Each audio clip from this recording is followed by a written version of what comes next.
Psychic Radio, Earth's #1 psychic radio network, and watching Moonstruck TV, enlightening television. Welcome. Time for Intuitive Readings with Nay Marin.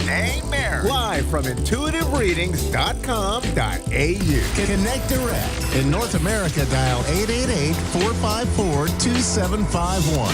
In London, 20-3519-2158. In Sydney, dial 02-8488-3147. Or online, contact us through our Facebook page, facebook.com/psychic radio. Or one of our websites, askoneradio.com or moonstruck.tv. This is Intuitive Reading on A1R, the Ask One Radio Network. Hi, and welcome to A1R Psychic Radio. Wherever you are today, thank you so much for tuning in and your energy.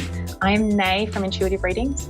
I'm a psychic and medium, and I help people find peace and purpose, connecting them with their loved ones that have crossed over by delivering messages and by empowering people to bring positive change into their lives. And today I thought it might be nice to do a little bit around tarot cards. I often use tarot cards in these programs, so I thought I'll talk to you about how you can use them at home yourselves. So it is a fascinating world, oracle and tarot cards, or cartomancy as they call it generally. And what we can do when we're first starting is actually read the cards in a sort of a unique way to help us get started. So you don't need to be sort of a scholar in this area. You don't need to memorize the Hermetic alphabet or study astrology to use the tools. In fact, you just use your intuition. And so I thought that it might be nice to explore that today.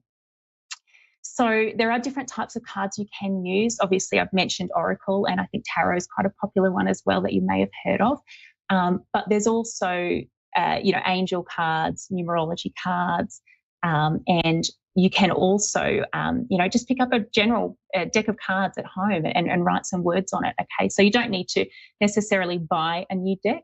You can explore cards in various ways. So the difference between these different sets, though, so we have the tarot cards is probably the more popular, and it has a very sort of a traditional story, tarot, and it has a set structure. So there are 78 cards to a tarot deck, split between the major and minor arcana. Major representing sort of the major areas and changes in your life, whereas minor more so day-to-day decisions and day-to-day interactions. And then we have the oracle cards, which also, there's a number of angel cards, affirmations. They might have pictures of, cats eating pizza, nachos. There's so many different types of oracle cards to explore as well, all with really deep and meaningful messages and that speak to different readers on different levels. So again, we don't need to worry about reading the guidebooks or learning how to do tarot in a strict sense. What we're going to focus on is really just that intuition, applying your intuition and working out what resonates with you when you're reading those cards. So again, just tapping into that inner guidance rather than relying on a rigid textbook meaning. And then what you can do is, as soon as something pops into your mind about what this card means, you just apply that. It's the first thing that comes to your mind. So the perfect example might be when you look at the tarot deck and the Fool in a traditional tarot deck. It just has a gentleman who's sort of holding a rose, and he has his bag over his shoulder, and he's walking sort of dangerously close to a cliffside. And as he's walking, he's just got no care in the world, and he's walking in a really nonchalantly way, just really close, dangerously close to the edge of this cliff. So imagining this imagery on the card, it really does invoke different memories and life experiences for different people. So one person might think, that really reminds me or brings me back to my youth or my school years, making risky or poor decisions. Whereas another reader might be reminded of, a visit to, the Grand Canyon and feelings of being an explorer and exploring something for the very first time. So you can see there that, two different readers can read this card in a very different way. So neither interpretation is wrong. Whatever you pick up when you look at a card is exactly what Spirit wants you to pick up in that reading. So there is absolutely no wrong answer in this space at all. So to get started with a reading, what you do is you will just take a deck, and as I said before, tarot, oracle, or even general playing card deck, and what you can do first is actually give it a big thump to make sure that you've cleared the energy. It's really important to put energy into the cards, and then that way you'll get more accurate readings. So I tend to shuffle for extended periods of time. Other readers I know will actually hold individual cards and sort of feel all the cards and go through the whole deck like that. But I tend to just give it a big thump, okay? And then once you've done that, and you're in a quiet space, then it's time to ask a question. Preferably not a yes or no type question, because I suppose in my experience, cards aren't particularly good at answering yes, no type questions, but you might ask more open questions. So for instance, you wouldn't ask something like, will I stay in this relationship? But you might ask something like, should I stay in this relationship? Or if I stay in this relationship, what might the energy around that look like? Okay. And then you draw a card from there. In this particular example, I've actually, for anyone listening at home, I've just drawn the Three of Swords, which visually just shows a heart with the Three of Swords piercing it. So this would indicate to me that if I stayed in this relationship, the energy, it's not great, okay? But I'm now armed with this information to make changes and make positive change, okay? So energy is malleable, it does change. Just because you've done a reading now and it's shown this card, it does not mean the energy is going to look like this tomorrow or this will be the outcome. And in fact, that's why we do tarot and why we read cards, is so that we can make these changes, because we can identify early what energy is going to look like or likely to look like, and then we can redirect, okay, make different changes. I might choose now to see a guidance counsellor or to speak to friends and family about my situation, okay? So it can be really helpful tool in that respect in your everyday life. So one of the biggest hurdles around reading cards as well is the fear of getting it wrong. But here's the truth. There is no wrong way to interpret a card, really. So everyone's intuition is unique to them, and it's really your perspective. So each reading is a personal experience, and the more you practice, the more confident you become. It is an excellent divination tool, and it can really help strengthen your intuition. So I would challenge you this week to grab a deck of cards, if Oracle, Tarot, Angel, or regular playing cards, whatever the case may be, whatever connects with you and interests you, and have a go. And if this is something that interests you, connect with me on Facebook, and I'd be happy to direct you for some free resources.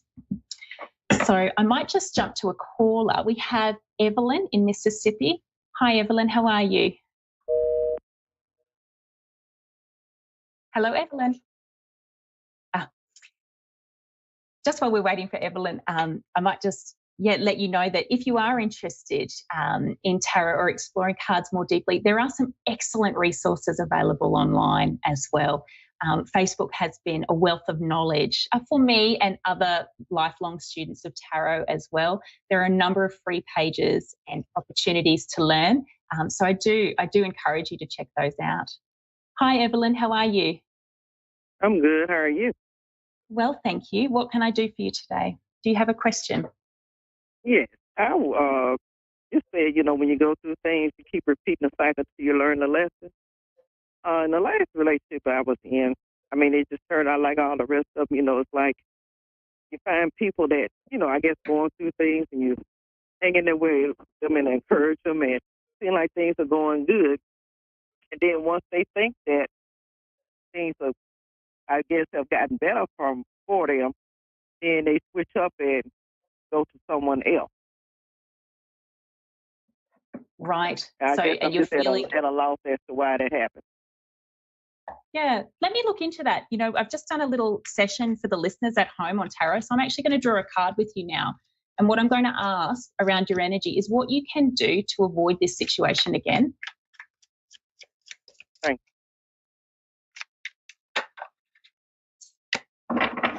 Okay. And so what they are showing me here is the Three of Cups, which I'm not sure if you're watching or listening, but it is three women celebrating, holding up three cups. And this is generally, to me, this is a celebratory card. And it's almost as though, and what Spirit's actually telling me, it's almost as though, it's almost as though the people that you have been dating, it's the same type of people. And it's almost as though you do need to sort of consider whether or not the people that you are attracting and the people that you do tend to date are sort of in the same space in their life, because I do feel as though there are a number of similarities, not just around how the relationship has evolved, but more so around similarities in, how they may look or how they may act, and the type of personalities they have as well. So Spirit is inviting you to consider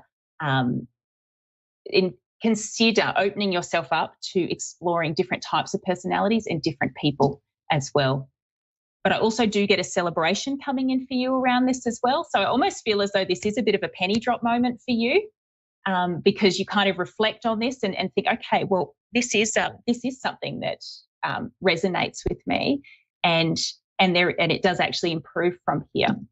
In terms of your future energy, generally, I'm just going to pull another card to see what that's looking like and what you're attracting there.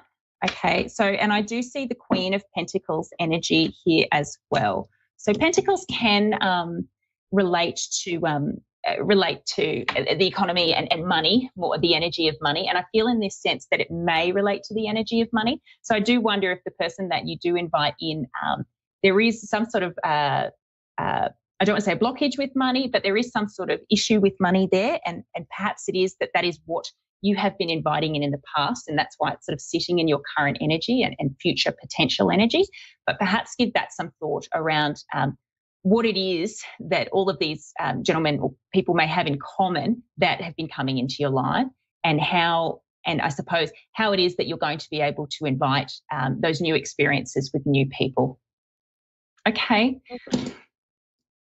Right, but thank you. I appreciate it. All the best. Thank you so much. So that concludes the show today, but stay tuned for some more amazing light workers. If you did enjoy the show or wish to learn more about tarot, please do connect with me on Facebook at Name Mary Intuitive Readings. It has been my absolute pleasure to connect with you all. Thank you.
Psychic Radio, Earth's #1 psychic radio network, and watching Moonstruck TV and Lightning Television. Welcome. Time for Zodiac Zone with Melissa Markham. Live from mmastrovibes.com. Connect direct. In North America, dial 888-454-2751. In London, 20-3519-2158. In Sydney, dial 02-8488-3147. Or online, contact us through our Facebook page, facebook.com/psychic radio. Or one of our websites, ask1radio.com or moonstruck.tv. This is Zodiac Zone on A1R, the Ask One Radio Network. Hi, everyone. Happy January 30th, 2025. Happy 2025. Just wanted to kind of give you a rundown of what's going on astrologically. On Wednesday, we had a new moon in Aquarius. So I don't know how you all felt, but I felt really, really logical. I was in my air persona. I felt really logical. As of today, what happens is the moon changes signs about every 2.5 days. So the moon is moving into Pisces. And today I feel really kind of tired and dreamy and just a little less logical and more kind of in that water aspect. I also wanted to mention a couple of other things that are going on. So today, Uranus is going direct. It was since September 1st, 2024. It was in retrograde, and typically the outer planets stay in retrograde about 50% of the time. So Jupiter, Saturn, Uranus, Neptune, and Pluto are about 50% in retrograde. When a planet's in retrograde, it's a time to review, we go inward. It appears that it's moving backwards, but it really doesn't. It's just appears that way, but that's really the energy that comes out. When it goes stations direct, it's a whole different meaning. So with Uranus, it's the awakener. We're having very, very significant Uranus transit this year in June. It moves into Gemini. So you're going to see a lot of big changes. Same energy as last time Uranus was in Gemini was during World War II. The time before that was during the Civil War. The time before that was the American Revolution. So kind of interesting how history repeats itself with this. So some of the aspects of Uranus is potential for personal growth, innovation, and really it's the awakener. It's really time to say to yourself, okay, where do I want to be? Where do I feel like what is working for me and what isn't? And where do I feel like I want to, to take this? So I don't know if you've been feeling like this. I know a lot of people have been telling me what's going on. This energy is really heavy. I think a lot of things are changing this year. So with that, I wanted to do a reading. I am a vibrational evolutionary astrologer, so I am going to look at your chart from an evolutionary standpoint, understand why you're here, what's the blockages, and so on and so forth. So I have Talisha from Salt Lake City. Yes. How are you this evening? I'm good. How are you? Doing great. Like I said, a little bit tired compared to yesterday, but I'm doing well. What is your birthday, day, month, year? March 31st, 82. March 6, 1982? Yep, March 31st. I'm sorry, 6, as in 6? No, 3. Oh, March. 3/31/82. Yeah. Got it. 3/31. Got it. March 31st, 1982. Correct. What time were you born? I believe it was like 8 in the morning. 8 in the morning? Like around Okay. 8. Yeah, around that time. And the city and state? What's that? I'm sorry. What city and state were you born? El Paso, Texas. El Paso. Yeah. El Paso, Texas. There we go.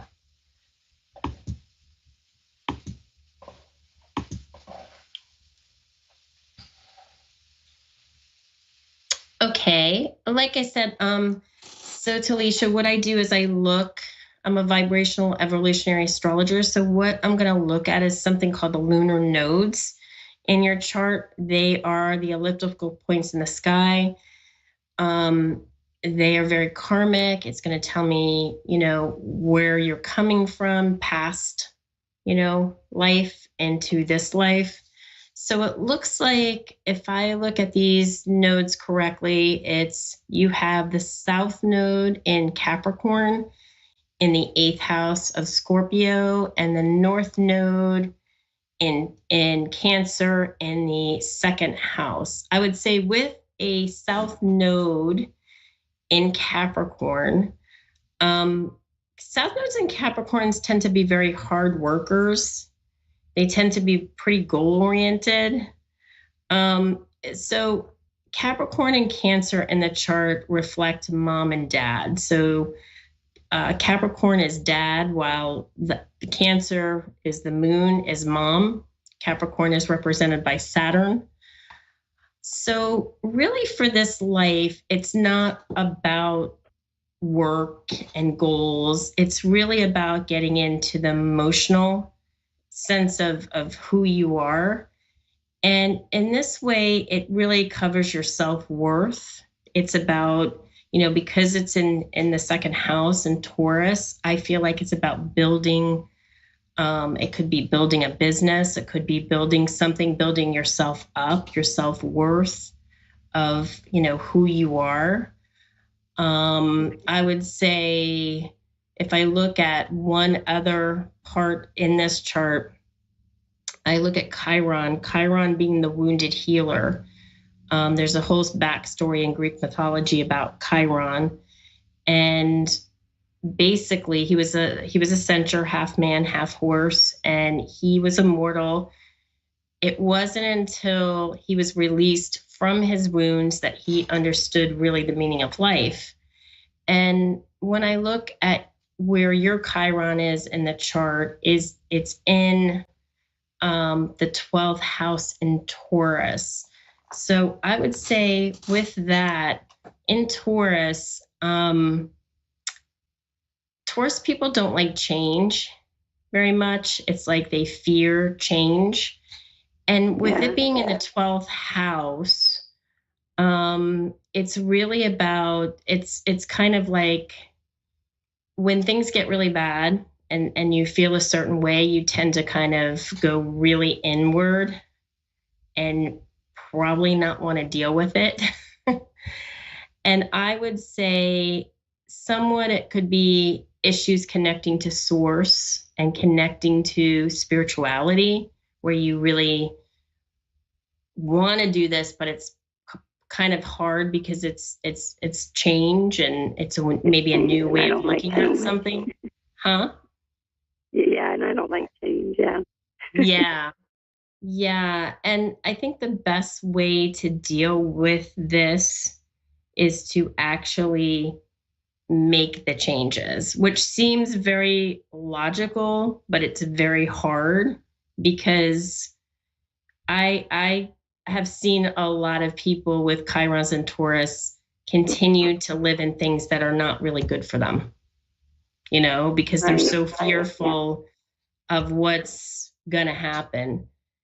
And I would say for you, it's really going inward too, to not logically and and not looking at something that's, you know, it's not just about hard work and making money, but it's about how do you feel when you're doing something? How does it make you feel inward? How does it make you feel emotionally? Are you connected to this? You know? Right. And I feel like that's where you're going to find your happiness. You know, how does your body feel? How do you feel when you're whatever it is that you're wanting to build or wanting to do? How does it make you feel? Not what you've been conditioned to think, okay, I'm supposed to study this, I'm a hard worker, I'm supposed to do this, but it's really not about that. It's really about how you feel about all of this. And I feel like when you get to that level of consciousness, that's where you're going to find true happiness. That's where you're going to be able to build something in your heart's desire, because it's not about everything on the outside of what we think we're supposed to do. Does this all make sense to you? Yeah, no, it does. It makes complete sense. Yeah. So I would challenge you to make those changes, even if they're very small. Start out very small, and then work your way up. Don't stay stuck in something that isn't good for you just because you fear that it's going to be worse than what you have. Embrace it. Okay. You know, because that's going to make you feel, once you get past that level, you're going to feel so much better about everything else. Then things are going to, because then you're flowing with the energy of the universe rather than kind of staying stuck and staying, you know, because a lot of times Taurus will stay stuck and not do anything about it at all. And then wonder, oh my gosh, I should have done that, you know, and so make those necessary changes. Okay. So thank you so much for calling in, and have a great night. You as well. Okay. Right. Bye-bye. So I wanted to also point out, tonight is pretty significant too. We're just getting over a new moon. We're going into Pisces. With the moon in Pisces is a really, really good time to manifest things. Some of the things that I do that I know that have worked for me, and I actually talk to my clients about this, is writing things that I want down in my phone and and watching the words that I say. In other words, people always say, you know, some people always say, you know, this will never happen, or this is always the way it is. I think it's the words that you say to yourself, you know, the things that you want.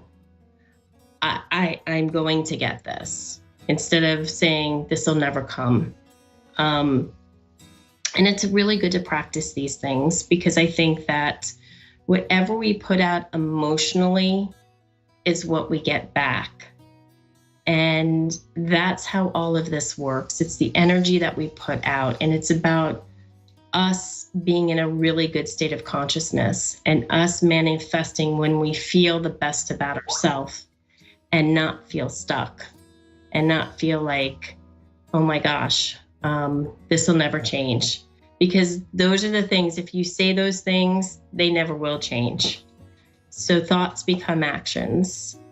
And if ever you're interested in a reading, I do private readings, I do business readings.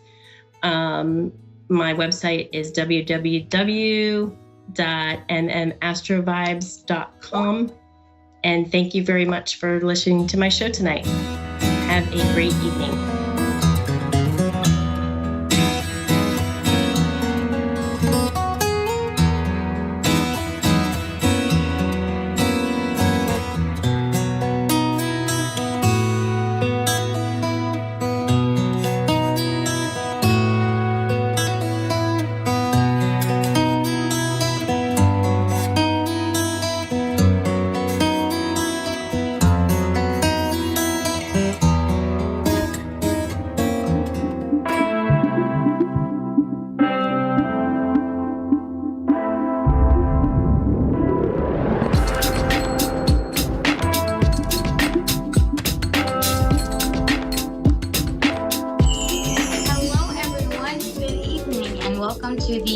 13th episode of Sessions with Spirit.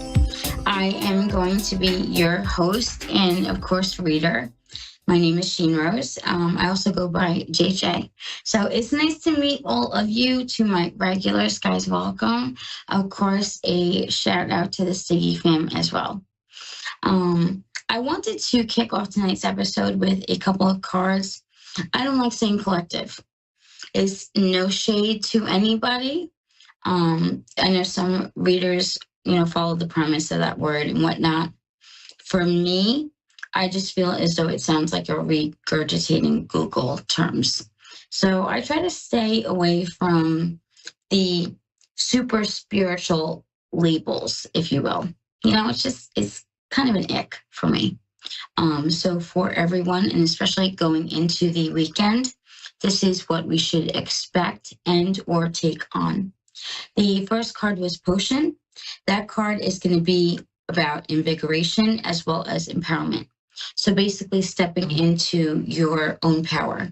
I often think of the fire signs. And the reason why I say that is because, of course, they associate with the element of fire, but they also represent confidence as well as resiliency, passion. Just so many fabulous energies.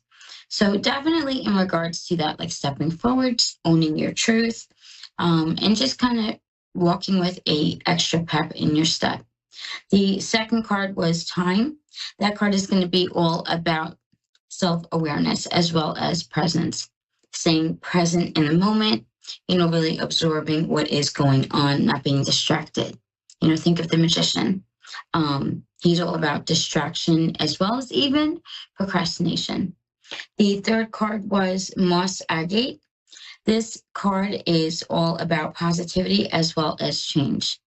I was kind of excited to see this card, and the reason why is going to be I just got, I don't want to call it a necklace. I got it for my glasses because I'm notorious for losing things. And it's Moss Agate. So I am so excited to see this card. You have no idea. Like I said, it was about positivity as well as change.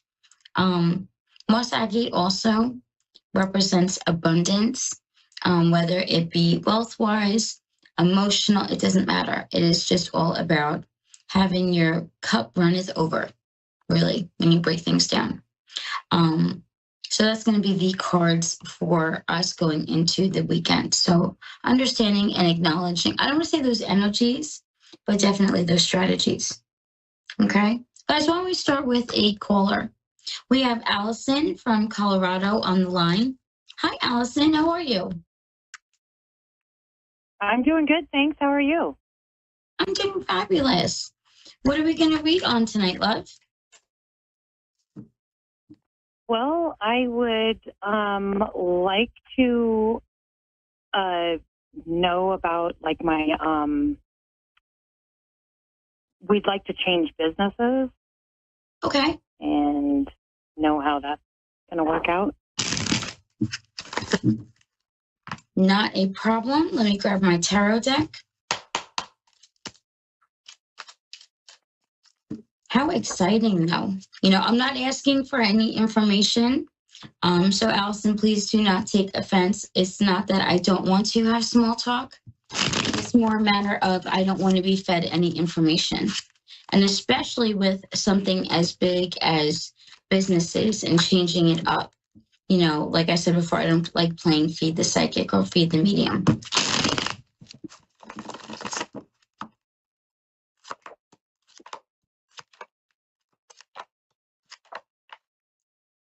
You did get the Queen of Pentacles, which is going to refer to a gain.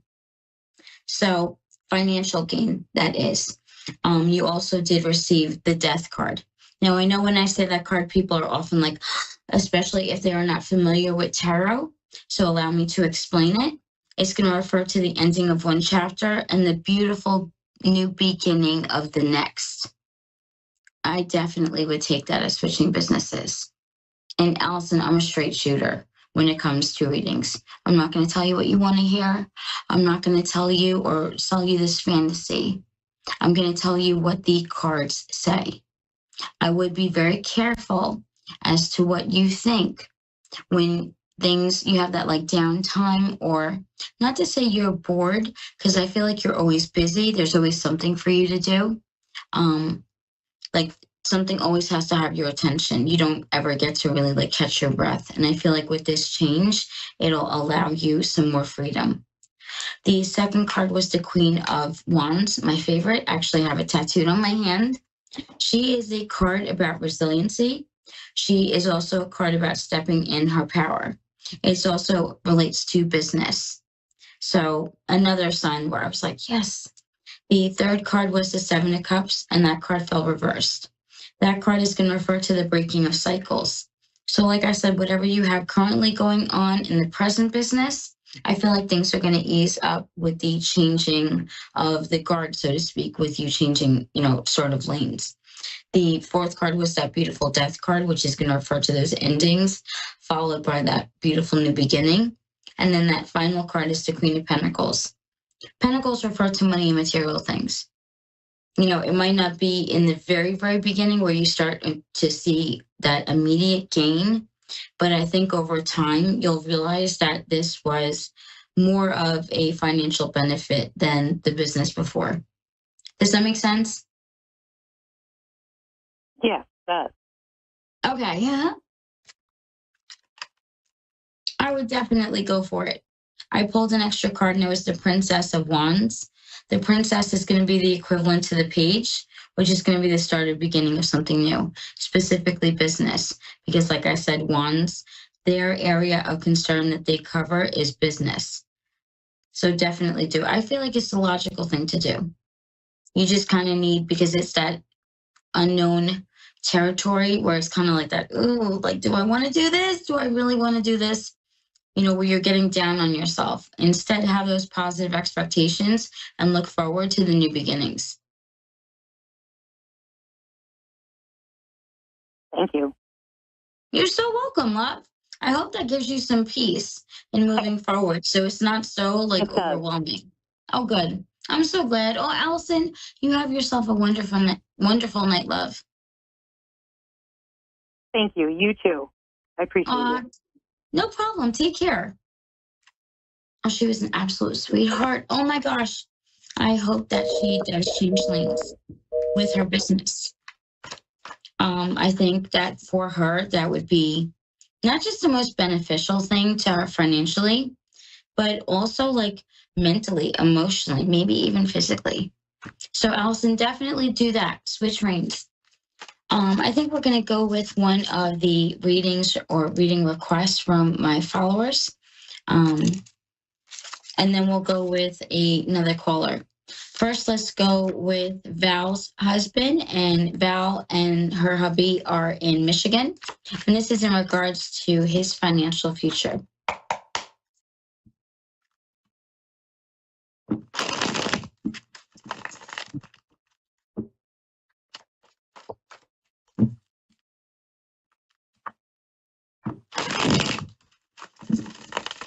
Oh, I love when they shuffle like that. Oh my gosh.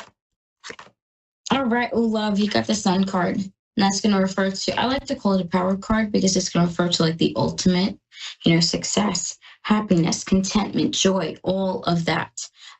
First card was Seven of Pentacles. That's going to talk about investing in things, not just financially, also emotionally, mentally. So having that mindset of expecting success and things working out. Try not to overwhelm yourself. Reason why I say that is the second card was the Ten of Wands. That has to do with like duties, responsibilities, obligations, but also feeling overwhelmed. So you want to take that step back, take that deep breath, and know that ultimately in the end, things are going to work out. So I hope that helps you guys out. I know, and especially when we are facing any sort of financial difficulty or situation, the stress is automatically 10 times worse. And it's all amplified. Guys, let's go with our next caller. Lindsay, are you there, love?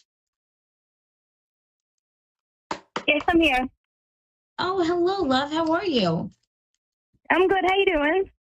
I'm doing fantastic. What would you like a reading on tonight, love? What would I like one on? Yes. Can I just get like general message from Spirit? That's something I need to know. Thank Well, you. that general are my favorite readings to do. No, because you're not programming the cards to one specific Right. area, I'd right? rather hear just, I want to know what they're telling me. Anything and That's all that everything. matters. Oh, yeah. Oh, Lindsay, you are so much fun. Oh my gosh, you are a whole vibe. Oh my gosh, yes. I'm so excited. Like I said, general are my absolute favorite. Everyone assumes they're vague, and it's like, no, actually, anything and everything can come up in the cards, which I absolutely love about these types of readings. Okay, so love, your first card was the Six of Wands. That is going to be a success card. Have you had any recent successes with work?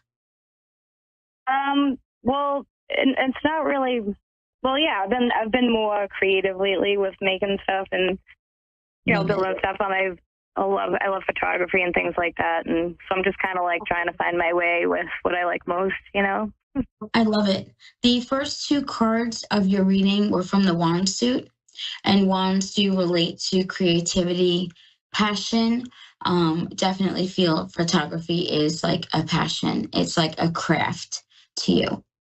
Yeah. It's not just like a job or like a hobby. It's something larger than that. And in fact, it wouldn't surprise me if you are like, Jean, I see life through like photos. Like you kind of look at things and it's like a camera going off. You take like still photos in your mind of things. You're always like recording things. Yeah, you're a true artist. And with that, especially you're welcome, love. Like I said, there's a certain love and passion for the photography. It's not just a hobby, it's more than that. And it's not even a job. Like I said, it's more a craft. It's something that you're working on. Yes. I love making that stuff, everything. And I feel like you also love like perfecting it as well. Like you're on this constant mission to do better. Yeah, to do better and to do bigger. Mm-hmm. That is going to be evident with those cards from the Wand suit, especially that first one being a success card.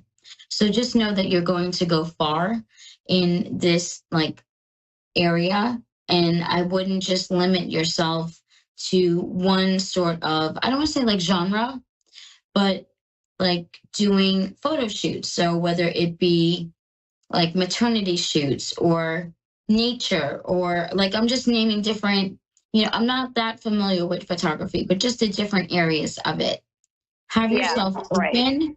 Yeah, so you could kind of bounce around and find the area that you really truly love. But I think one thing about you is, I just heard the word versatile.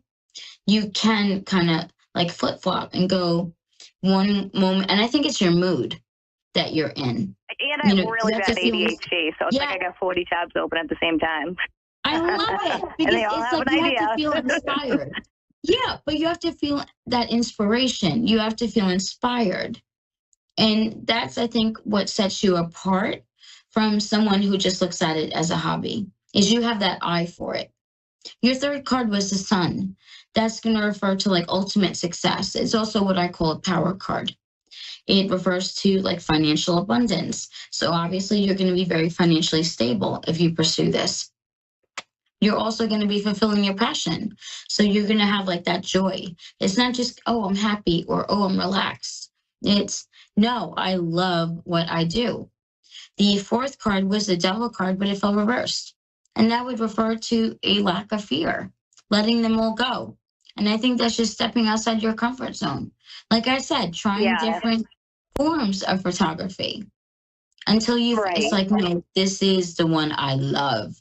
And then your fifth card is the Four of Pentacles. Hold on to the areas that capture your attention. Truly. Okay. Grab onto with both hands. Don't question it one bit if you have thought or doubted. Because I think sometimes you have your like moments where you're not feeling that inspired. Yes. Oh, yeah, there's definitely those. Yeah. Yes. And then you kind of doubt yourself, and that you need to knock off. Stop doubting yourself, love. I don't say that lightly, okay? No, I know. I pulled an extra card for you, and it was the Lovers.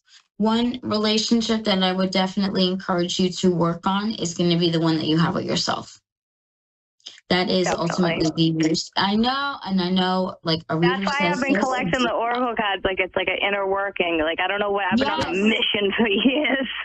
But you're going to keep getting those cards until you listen and really buckle down and like do it.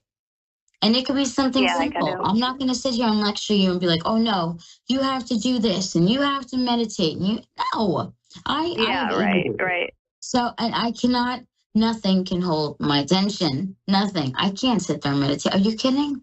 Oh my gosh, that would be hard for me like, though, because I want to listen to everybody. So it's like exactly. At the same time, And it's like I got my attention on everything. Yeah. You're having like 50 different conversations in your head, and you're like paying attention to everyone, and you want to, acknowledge everyone and everything. And right. I just want everybody to be heard when they're around me. Yes. Like, yep. With and that, that's definitely something that also got no, but it translates in your art. It definitely that caring. Okay, I didn't think about it like that. Thank you. It definitely does, love. That's why you can't walk away or like give up. And even in moments where you doubt yourself, dig your heels in and just say today's a bad day. Tomorrow's a new or fresh start. It's a new chance. But don't sit there and kind of, because you're too hard on yourself. You're so talented. Right. Go through your portfolio if you are questioning yourself. Go look back through all the photos you've taken. And then it's funny because my stepsister she didn't even know I was like taking photos. I've been taking photos for years, but she's younger than me, and we just have different things. And I was over at her house the other day, and she's like, "You took these?" I'm like, "Yes." Like she had no idea. So it's funny that that's lined up synchronicities always.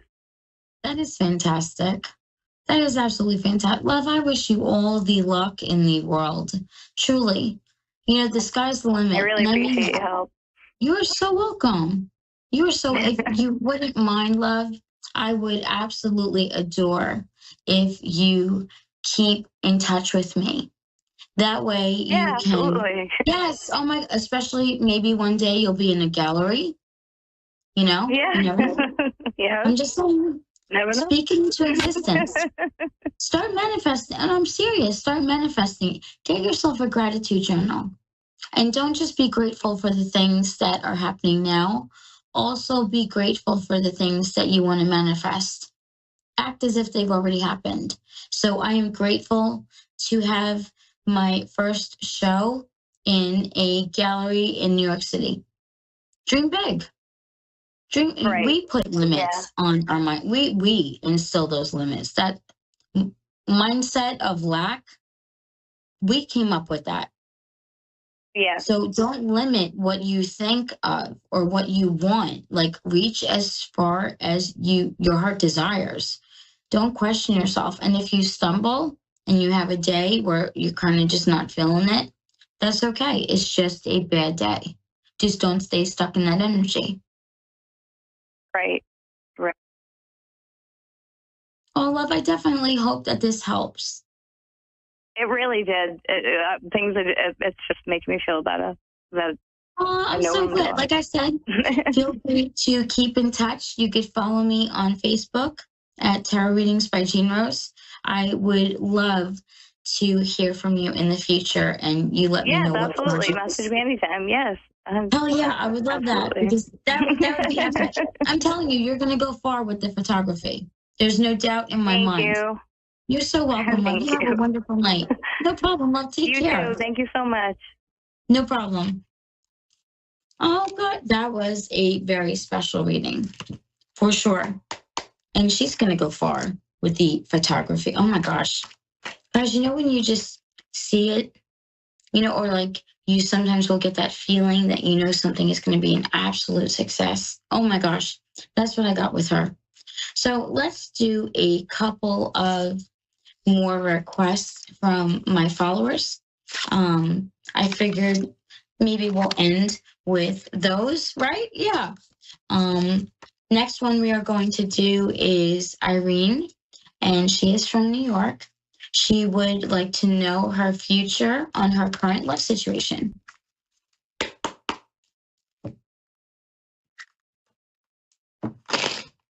guys, I cannot believe we are already on episode 19. Next week, I will be doing a deck premiere for both Tarot and Oracle. And I'll give a little hint. The Oracle just might be Lorraine Anderson's newest deck. So definitely join me next week for that. I'm so excited. Oh my gosh, it's going to be really special. 20 episodes. So for Irene, love, I definitely see things are not overwhelming, and that is actually a good thing.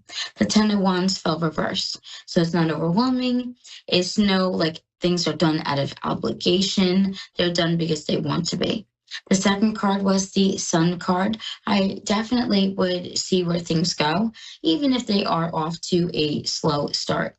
Just be mindful not to allow your fears to play a part, especially if you have been hurt before. The last card is the Four of Pentacles. Don't hold on to things that you need to be letting go of. You know, you did get that Devil card. However, he fell reversed. So that's going to talk about that release of fears.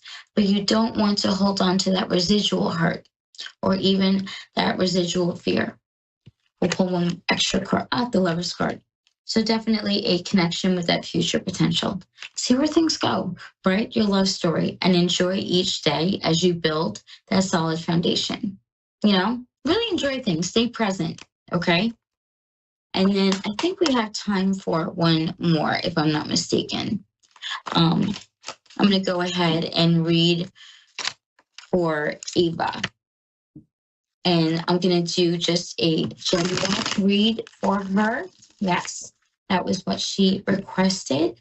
Guys, general readings are my absolute favorite because they don't program the cards on one specific area. So the cards are not just limited to bringing up like money or love or career. It could be anything and everything. Now do you see why I love them so much? Oh my gosh, they're the best. Oh, love. So the start or beginning of something new.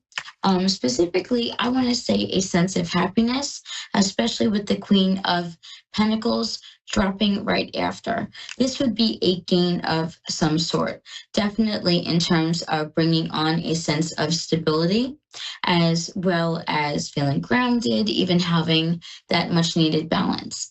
Your last and final card was the beautiful Death card. That card is going to refer to the ending of one chapter and the beautiful new beginning of a next, which is going to lead to ultimate happiness. Heck yes. 10s refer to a sense of completion. The cup suit is going to be the emotion suit.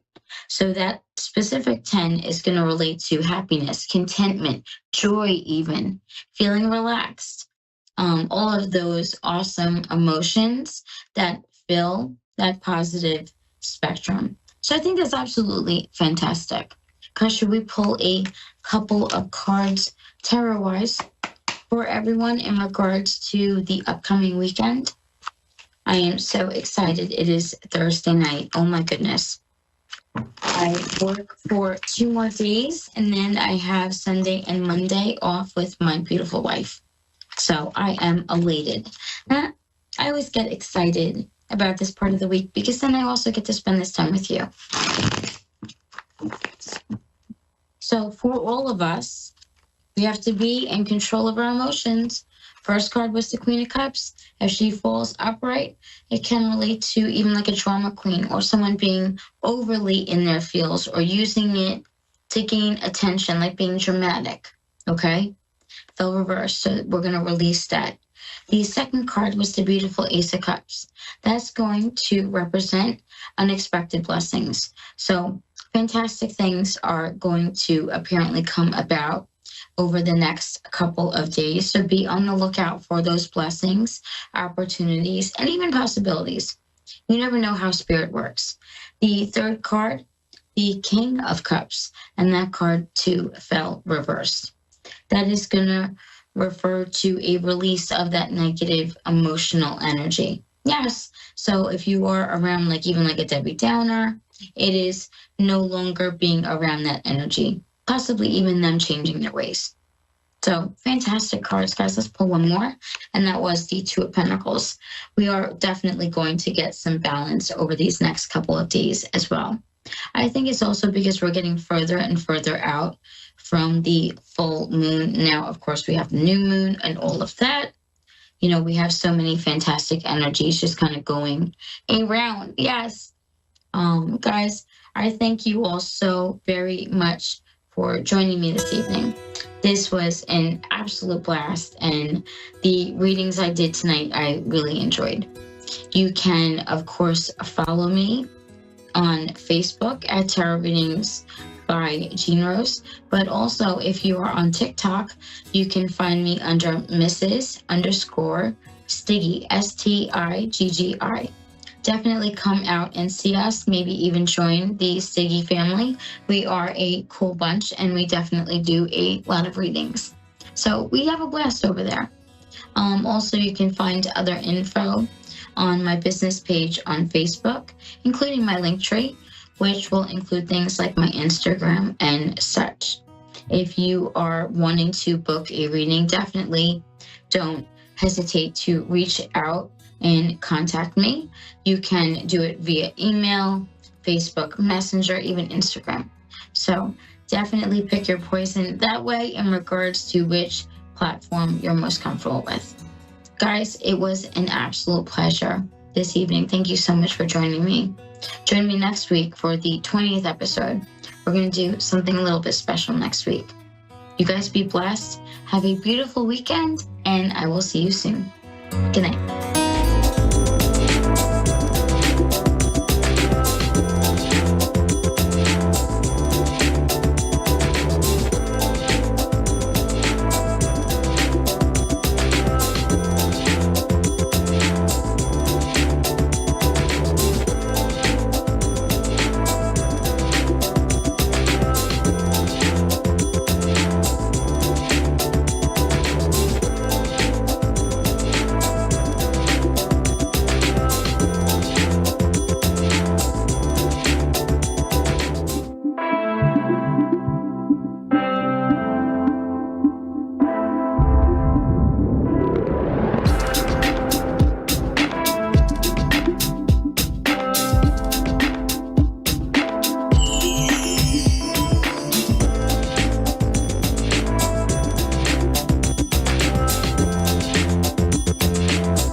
Psychic Radio, Earth's #1 psychic radio network, and watching Moonstruck TV and Lightning Television. Welcome. Time for the Mini Medium with Stephanie Cowan.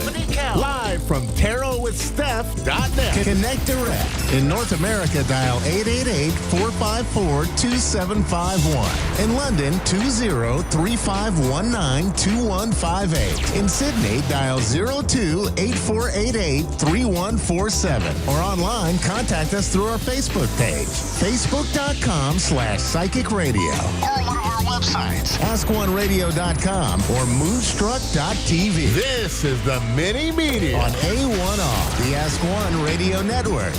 All right. Hi, guys. Welcome. Happy Wednesday, happy hump day, and happy new moon day, and also happy Chinese Lunar New Year. This is the year of the snake, the wooden snake to be specific. So I am the mini medium on the A1R Psychic Radio and the beautiful Moonstruck TV. I'm so happy to be here and so excited for what's to come, because I'll tell you, if you are familiar with new moon energy, if you're familiar with even, the kind of the energy of the year of the snake and shedding all that old skin, this is going to be a beautiful day for readings. And the veil between us and the spiritual realm is so thin right now. I've had some beautiful connections today, so I cannot wait to see what happens with the callers. And then shortly after my podcast tonight, for some of you who may know, I do about a couple hours of free readings, and that is on my YouTube channel, which is Mini Medium 75. But you can also find all that information on my website at mini-, so it's the little dash, mini-medium.com.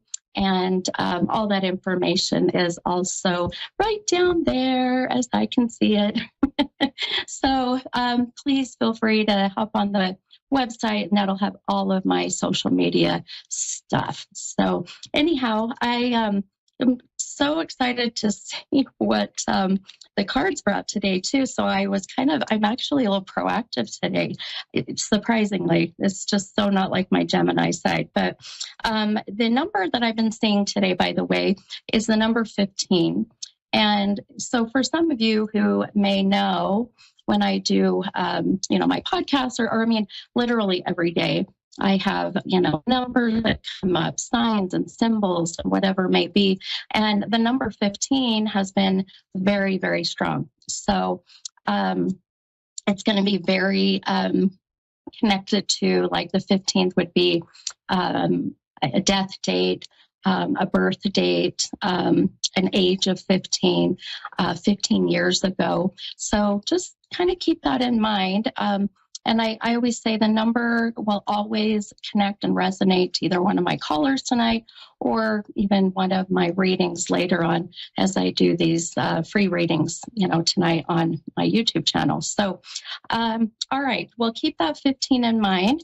And then as we are getting ready here to take my first caller, I'm going to read some of these beautiful messages that I pulled. As I said, I was proactive. I want to read to you let's do the Moonology card. So as I, shuffle the cards, I count out the number 15, or the 15th card. And so funny, the new moon in Gemini. So I'm a Gemini, and I love all those Geminis. Shout out to the Geminis. Shout out to those twins. But we are in the new moon in Aquarius, so many of you know, but Aquarius and Gemini are also air signs. So this one is very interesting, and it really fits and resonates with my life right now. So I hope it does for you. So then this Moonology card, they're just beautiful.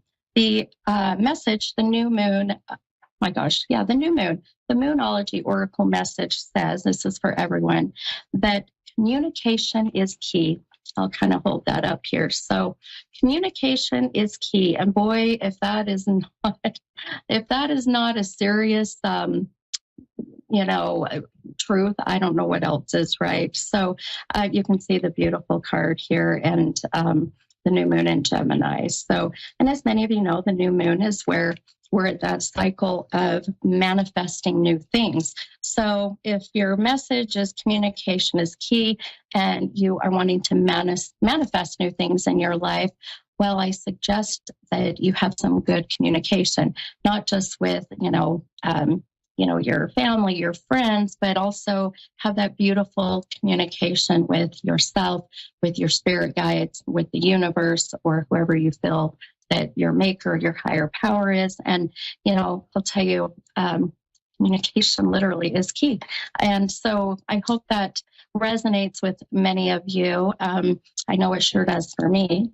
So now the other message I wanted to pull was an affirmation.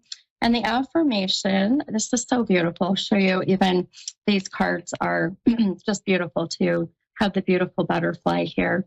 And some of you may love the butterflies, as I do. Beautiful green butterfly. And green is the color of the heart chakra, by the way. And this card fits beautiful with opening up that heart chakra. So the affirmation says, I make a positive difference in the world, even with my smile and my words. Boy, I hope that that comes across to all of you when you hop on my show, and or any of the amazing and gifted readers that are with A1R Psychic Radio and Moonstruck TV. We really do this to make a positive difference, to spread, that good positive energy, because it is a ripple effect, my friends. When you put it out there, it is a ripple effect. So keep it positive with love and light and good energy. And I'll tell you, just a simple smile and a simple hello makes a huge difference, right? It's so funny. I will literally be in like a grocery store or just out and about, or even driving, and say hi or wave to someone, say hello. And do you ever notice that if you ever do that, they kind of awkwardly look at you like, do I know her? And I just kind of get a kick out of it, because here in Utah, as I'm out and about, my husband laughs and others say, well, you're Utah famous now. And I laugh and say, sure, but people will recognize me from, A1R, or they'll recognize me, from events or from YouTube, whatever it may be. And, but even then I don't get a hello or a wave back. So I just recommend, if anyone smiles or waves at you, just at least smile back, it won't hurt. So anyhow, I hope that these little messages can really connect with you and make some difference in your lives. So I'm hoping I can make a difference in this wonderful person's life. So I have Terry, I believe Terry from Pennsylvania. Hi, Terry. This is the mini medium. How are you? I'm well, thanks. How are you? I'm doing great. I just visited Pennsylvania just in July of last year, and then around the November time last year. I loved it. We were in Gettysburg. It's beautiful, beautiful area. Oh, I have family down there. Oh, do you? I'm a bit further north. Yeah. Are you?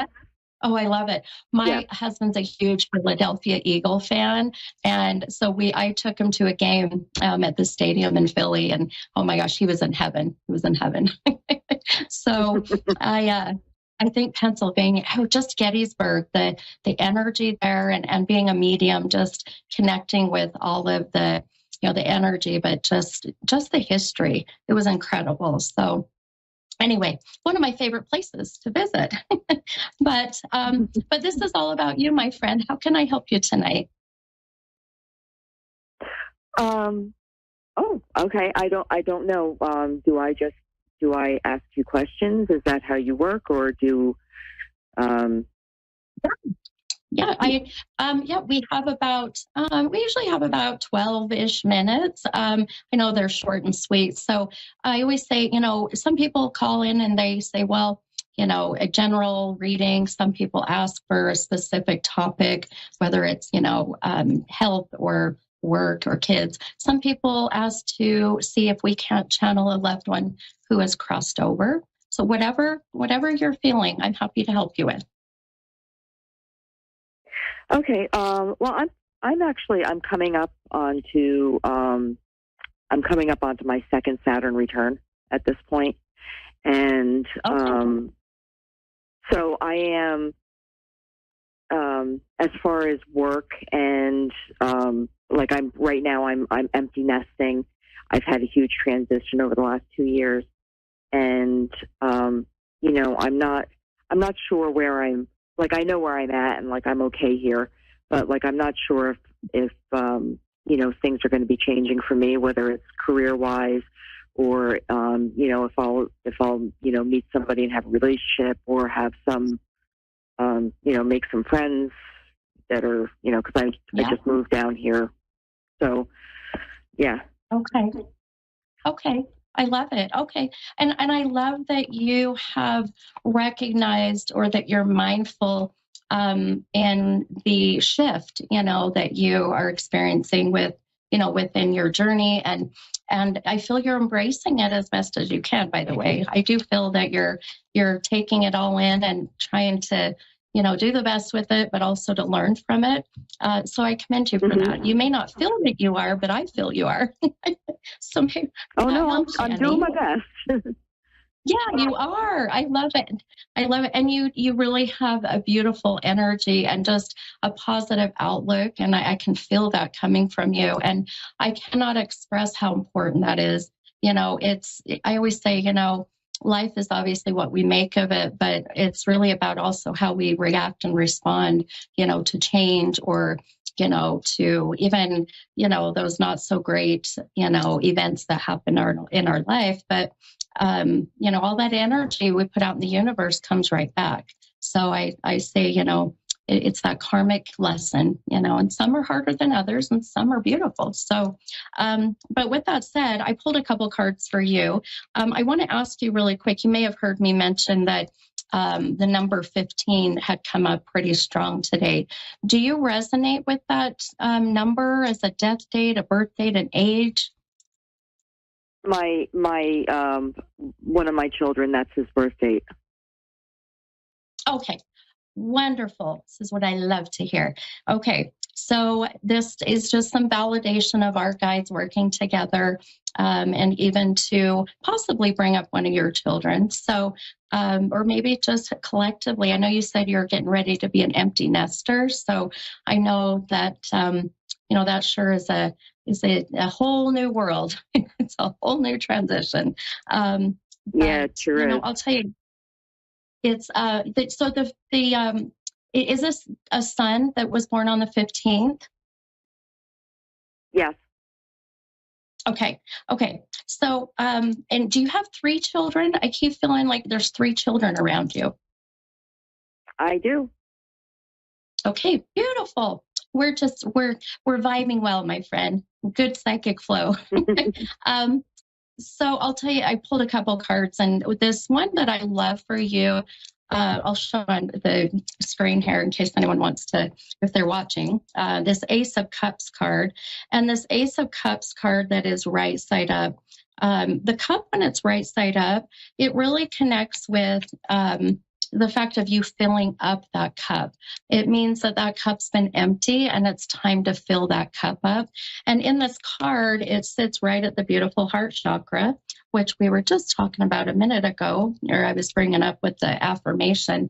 The other thing that I love about this card for you is the ace. And the ace is a new beginning. So when you look at like a standard deck of cards, it goes ace, and then 2, 3, 4, 5. And so being that this card is here, and then I pulled another for you, and it's this Hanged Man card. Now, the Hanged Man card did come out upside down or reversed. And so that's really connecting with your shadow work. Are you familiar with shadow work or heard of shadow work? Oh yes, I've been working on my shadow work actually. Beautiful. Oh, I love it. That's so great. Well, your cards are just validating your work, my friend. And sometimes just getting that validation is more important than anything, because sometimes we just want to know, are we on the right track? Am I making the right decisions? And the Hanged Man is all about connecting to your highest divine, connecting with your purpose, where you feel your soul, is needing to be, per se. And, I feel for you, even, you moving to a new place a few years ago, that's the new beginning, and it's slowly filling up your cup. So I feel some of the things that I would just be mindful of for this year, especially that we're in this year of the 9. And the year of the 9 in numerology, that 9 means it's wrapping up old stuff. It's, mending old ties. It's getting ready for the year of the 1, which is next year, which is the ace, which is your beautiful year, my friend. So take this year as a year of taking everything of unfinished business, wrapping all that up, making sure all these ties are mended, because I feel like that's going to lead you into about the end of this year, into the beginning of next year, where you're going to see new beginnings. And I'll tell you, you've got a beautiful new love connection that I do see about the end of the year. And you definitely want to be vibrating at a higher frequency when you meet your person. Otherwise, you're going to meet the person that is not the right one. So, I think this year, without a doubt, for you, hun, is a year of just keep getting rid of the old. This is what this year is about, the year of the snake, shedding the old and beginning this beautiful new journey. So, and what a beautiful day to do this, but on a new moon. We're in this new moon right now. So I want to bring up your son really quick, just because that 15 came up so strong. There is a sense of disconnect with him right now with you, and the disconnect can be geographical. So is he in a different state? No, he's in the same state, but he's going through it right now. He's going through some things, and I'm just giving him space to go through it. Perfect. That's what I was hoping you would say. And I just don't want you to feel frustrated. I know from a mom to a mom, we want to, be involved and try to be there to help them. But sometimes the best thing we can do is to just step back, and that's what I feel is best. And you're doing that. So, I would say, all in all, my friend, this year is going to be a year of growth, but also a year of some hard changes and choices of letting some people go from your life, cutting some people out. Now, this doesn't mean that you don't love them, that you don't want them in your life. It just means that you're not going to allow for their energy to affect yours any longer. Does that make sense? Yeah, I actually had a chat with myself about this over the holidays, and it was a tough holiday season for me. And then I said to myself, nobody's responsible for me but me, and for me to let myself be upset, that's just silly. So I made up my mind that from now on it's about me. I'm a grown up. My kids are grown up. And, they're not required to take care of me. And, That's right. So it's just a matter of, like I said, my youngest one moved out last January. And since then, it's been coming to terms with, okay, I'm by myself for like the first time in, 40 years. And, it's just been adjusting. Oh, yeah, for sure. For sure. And like I said in the very beginning, just kind of validating the fact that you are adjusting, I feel just beautifully, my friend. And so, I hope that this helped you and hopefully, gave you some, advice or some guidance. And sometimes just validation that you're doing great and you're exactly where you're supposed to be. Yeah, well, that's good to know. Can I just ask you, like, with my work life, is there am I staying where I'm at, or am I going to change positions, or am I going to would it be my best interest to look elsewhere? I feel for at least this year, I would not make any big changes just because you have so much going on already that I feel the new year, next year, the year of that one, right, is the year of where I feel the new beginning of work will come in. And even, about second quarter. So what's that? April, May, June. So I would say stay put for a little bit until you are feeling a little bit more, balanced this year. And then I would say definitely next year, start looking into something different, only because I feel where you're at right now is just draining you. If not anything, it's boring you. If that probably sounds awful to say, but if that makes sense. Yeah, it's not boring. It's just that, it's not challenging either. So challenging. Yeah, exactly. Yeah, exactly. Yeah. All right, my friend. Well, I got to grab my next caller, but please feel free if you're up tonight on my YouTube channel. I will be on doing a couple of hours of free readings. Feel free to hop on and let me know who you are, and we might be able to continue this. All right, terrific. Thank you so much. Okay. All right. You're so welcome. Take care and sending you much love and light this year. All right, thank you, you too. Okay. Bye-bye. Bye-bye. All right, guys. Okay, perfect. We've got time for another caller. And this is Dominique from Texas. Hi, Dominique. This is the mini medium. How are you? I'm okay today. Yes. How can I help you tonight, hon? I guess a general reading on making sure I'm stepping in the right path at the right time. Okay, sure. You got it. I'm having to make some changes in my life, and I don't know. I'm a very kind of emotional person, so I tend to react to things. Sure. Okay, sure. Yeah, absolutely, hon. Let me see. I'm going to pull a couple cards for you as well to see what maybe cards will give us a bit of some validation. Are you a water sign or an air sign? Water. Water. Yep. I figured that's the first one I saw. All right. Couple things.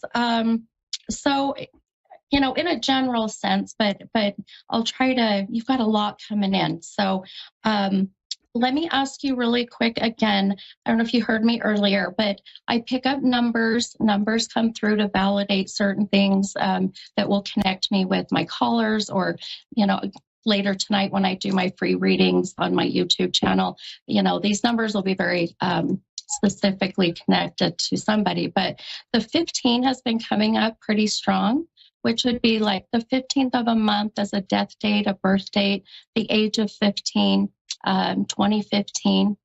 Does this name or number resonate with you in any way at the moment? Yeah, it does. Okay. How do you connect with that number, hun? My stepdaughter was born in 2015, and 2015 was a really rough year for me. Okay. So this is where I want to kind of talk about, we got about 5 minutes, I know, but I'm going to tell you, I would love for you, if you're up tonight, hun, here in about an hour and a half, I'm going to be on my YouTube channel giving some free readings. I would love to continue just because you have a lot of stuff. But in the 5 minutes I've got here, the 15 being connected to such a big shift in your life, like you had mentioned, I do feel this is where kind of the milestone, if you will, or the pinnacle moment of change happened or started, I should say. And so, you know, I love that you're an emotional being. I want to tell you, water signs like the Pisces, they're very much meant to be emotional. That's just who you are. So don't ever apologize for that, because I'll tell you, I would rather see someone express their emotions than keep it bottled up. Okay. I think the biggest thing is how you come across, right? It's how it comes across. So you're very passionate. I can feel it. You're very protective. I can feel that. Also, this year, as I was mentioning to my last caller, it is the year of just wrapping up old stuff and mending old ties, so that when we get into next year, which is the year of the one, that's the year to start new beginnings and to start fresh. And it will feel so good to you, my friend. It will feel like, all right, I've got a new fresh start. Let's just, you know, hit the ground running. So I don't want you to really, as I feel for this year, I wouldn't say do too much. Just take some time to, you know, focus on who you want to have in your life, who's not worth having in your life, you know, what situations that you've got to just be done with. You know, even with your, I think you said your stepdaughter, is that right? Stepdaughter? Yes. Was it stepdaughter? Yeah. Okay. Yeah. With your stepdaughter, I know how difficult it is to be, you know, a step parent, but I feel that you have embraced this beautifully. And I feel that you are doing the best that you possibly can to be in even her life, regardless of the situation you're in right now. I want you to try to continue that, because, boy, there's a sense of her really giving back to you and teaching you some lessons, which I know sounds really kind of weird, but I love it because it's also helping you to be more patient, to handle things a little bit, maybe more calm, if you will. One thing I want to tell you that I do see coming right about, I don't like to give exact dates. So second quarter of this year, well, maybe into third quarter, actually. So July, August, September, right about that time, hon, you've got some changes coming with work. So, and I feel that these are good, but you've just got to go with the flow, if that makes sense. Gosh, I've got like 90 seconds. This went so fast. Are you going to be up tonight, hon, in about an hour and a half? Possibly, yes, ma'am. Okay. Feel free to go to my website, mini, and then it's dash, the little dash, medium.com. You can see it on the screen too if you're watching on YouTube. Or you can go to my YouTube channel, which is Mini Medium 75. Let me know who you are if you're able to. You got a whole lot coming in, my friend, including some souls that are on the other side. Boy, trying to step in.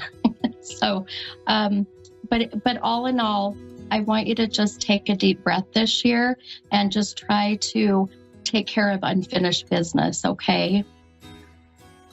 Yes, ma'am. Okay. All right, hon. Well, I hope that helped you. I know it was very quick, very brief, but if you can hop on tonight, I'd love to see you. But have a beautiful night, and I hope to talk to you soon. All right, thank you. You're welcome, hon. Bye-bye. All right, guys. See how fast that was? That's a wrap. It's a wrap. All right. Well, I cannot wait till next week and see what happens. But please, I hope to see you guys tonight on my YouTube channel. Like, again, Mini Medium 75, or go to my website, mini, the little dash, medium.com. And I will see you guys next week for sure. Okay. Bye, guys.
listening to A1R Psychic Radio, Earth's #1 psychic radio network, and watching Moonstruck TV, Enlightening Television. Welcome. Time for the Hallie Elise Show with Hallie Elise. Hallie Elise. Live from HallieElise.com. Connect direct. In North America, dial 888-454-2751. In London, 20-3519-2158. In Sydney, dial 02-8488-3147. Or online, contact us through our Facebook page, facebook.com/psychic radio. Or one of our websites, ask1radio.com or moonstruck.tv. This is the Hallie Elise Show on A1R, the Ask One Radio Network.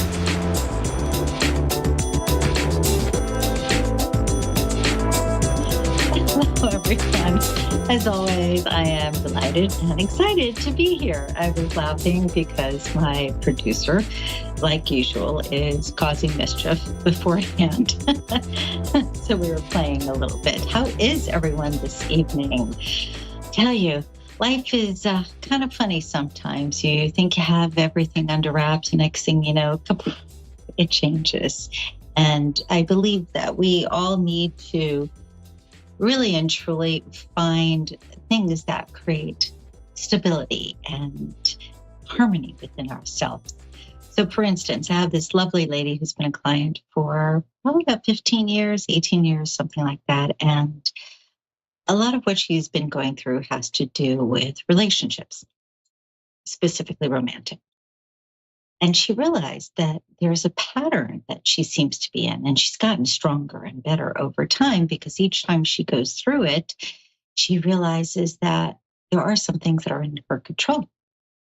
Now, that said, the average person does the, oh my gosh, why me? I can't believe this happened again. I don't want to deal with it. I don't want to do it. I can't breathe. Many of us do that, right? Or at least start out that way. I know in high school, that was kind of me. It was that idea of, well, why is this going on? Anyways, this particular gal, she recently met someone who is closer, probably the closest to the type of person that she chooses to be with. But in today's world, unfortunately, it's very common to just ghost someone. You could be having a great time, and then all of a sudden, poof, they're out of the picture. Now, how do you handle that? Well, of course, you go into that state of, did I do something wrong? Or why did this happen? Or where did they go? Or we start to question. And I'm reminded of what Dr. Wayne Dyer said, which is whatever people think of me is their business. And Mel Robbins, a very well-known speaker, also has that same philosophy, but hers is let them, meaning if they're going to behave poorly, let them. If they're going to say something poorly, let them. And for me, I've always used the word allow, or at least beyond high school. And I don't know, some friends might tell me that I used to tell them that also. But my point being, if something is showing up in your world and it's not what you want and it doesn't feel right, just let it be.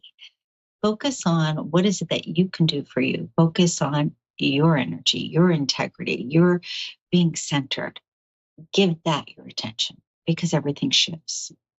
Okay, I believe we have Christine in Hawaii. Hi, how are you?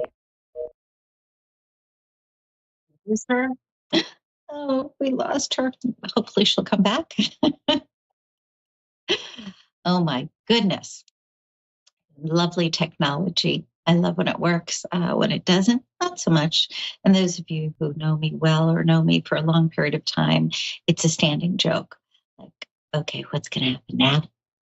And what about now?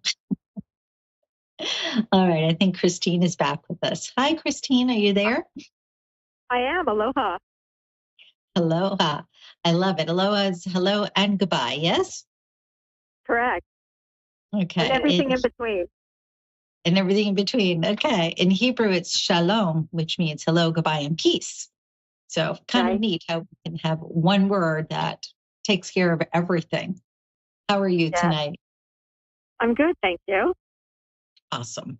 Did you have a specific area of focus you wanted to look at this evening? I would love to ask about a relationship. You've been dating, and I lost that last part. I said I would love to look at a partnership, a relationship. A partnership. Okay, perfect. Now, are we talking, when you say the word partnership, is this romantic or professional? I'd like both. Okay, then let's start with one and then we'll work on to the other. How's that? Okay, not fabulous. Thank you. Okay, so we are almost in February already. Oh my gosh, I don't know where the new year went. It's like the months are just flying, right? But I get the sense, March, April, May, I'm going to say May, June, in respect to business, you will have the opportunity to be in partnership with someone or bring somebody in to assist you.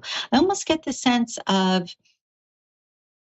more them coming in to support you than necessarily having to be your partner.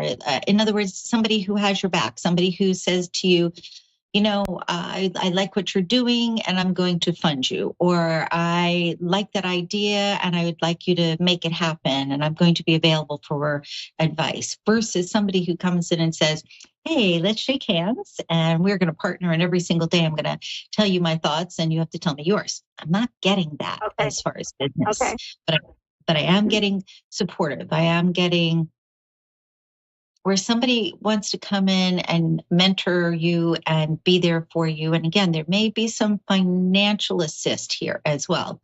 So if you were thinking, I need X number of dollars, they're going to have it. I'm going to say, continue to put it out there. And I know it's been primarily in your head. Put it out there in the world, meaning, whether it's an advert or it's even just putting out like a post saying, you know, I really love what I do. And I look forward to the time when I have someone who comes in who stands by my side. You know, you can phrase it any way you like, but the idea is to speak it into existence. And when I say that, I'm basing this on a very old principle, which has to do with, if we feel it, if we speak it, if we know it, then it becomes truth. And it's a different way of looking at manifesting, because so much of manifestation has to do with, well, imagine it and feel it and poof, there it is, right? What I'm suggesting is you literally use your words outside to make it available so that you start to see it in others. Make sense? Did I lose you again? Christine? Yeah, I can do that. No problem. Yeah. Okay, great. I hear you. All right. Okay. And it's interesting. Hawaii's not that far. It's still in the US. It should be easier. As to romance, though, you have somebody that you're still kind of connected to. I mean, I still get heartstrings there. And it creates a bit of difficulty to let somebody new come in the door. You realize that, yes? This is a sense of, this has been here for quite a while from what I'm feeling. Not that they are specifically in your world, but that feeling, that connection, that heartstring, if you will, is still very much there. If you want a current partnership, you have to neutralize that, which basically means getting in touch with yourself and saying, I'm honoring the feelings I had, and I'm releasing this person in joy. I'm releasing them in love. However you can best articulate it to support yourself, but really say it and mean it. And again, it's interesting. I keep hearing, speak it into existence with you. And I think you're the first person I've said that to in years. Like, it's necessary for you to speak your truth. It's necessary for you to say what you desire, to say what you want, but also to say what you mean. Because I feel like you've been guarded about what you say and how you say things. And there's a push here for you to really speak up. Now, when it comes to others, you have no problem. Like, if a friend needs help, you are the first one to show up and speak your mind for them. But you're not doing it. Not really been doing it for you.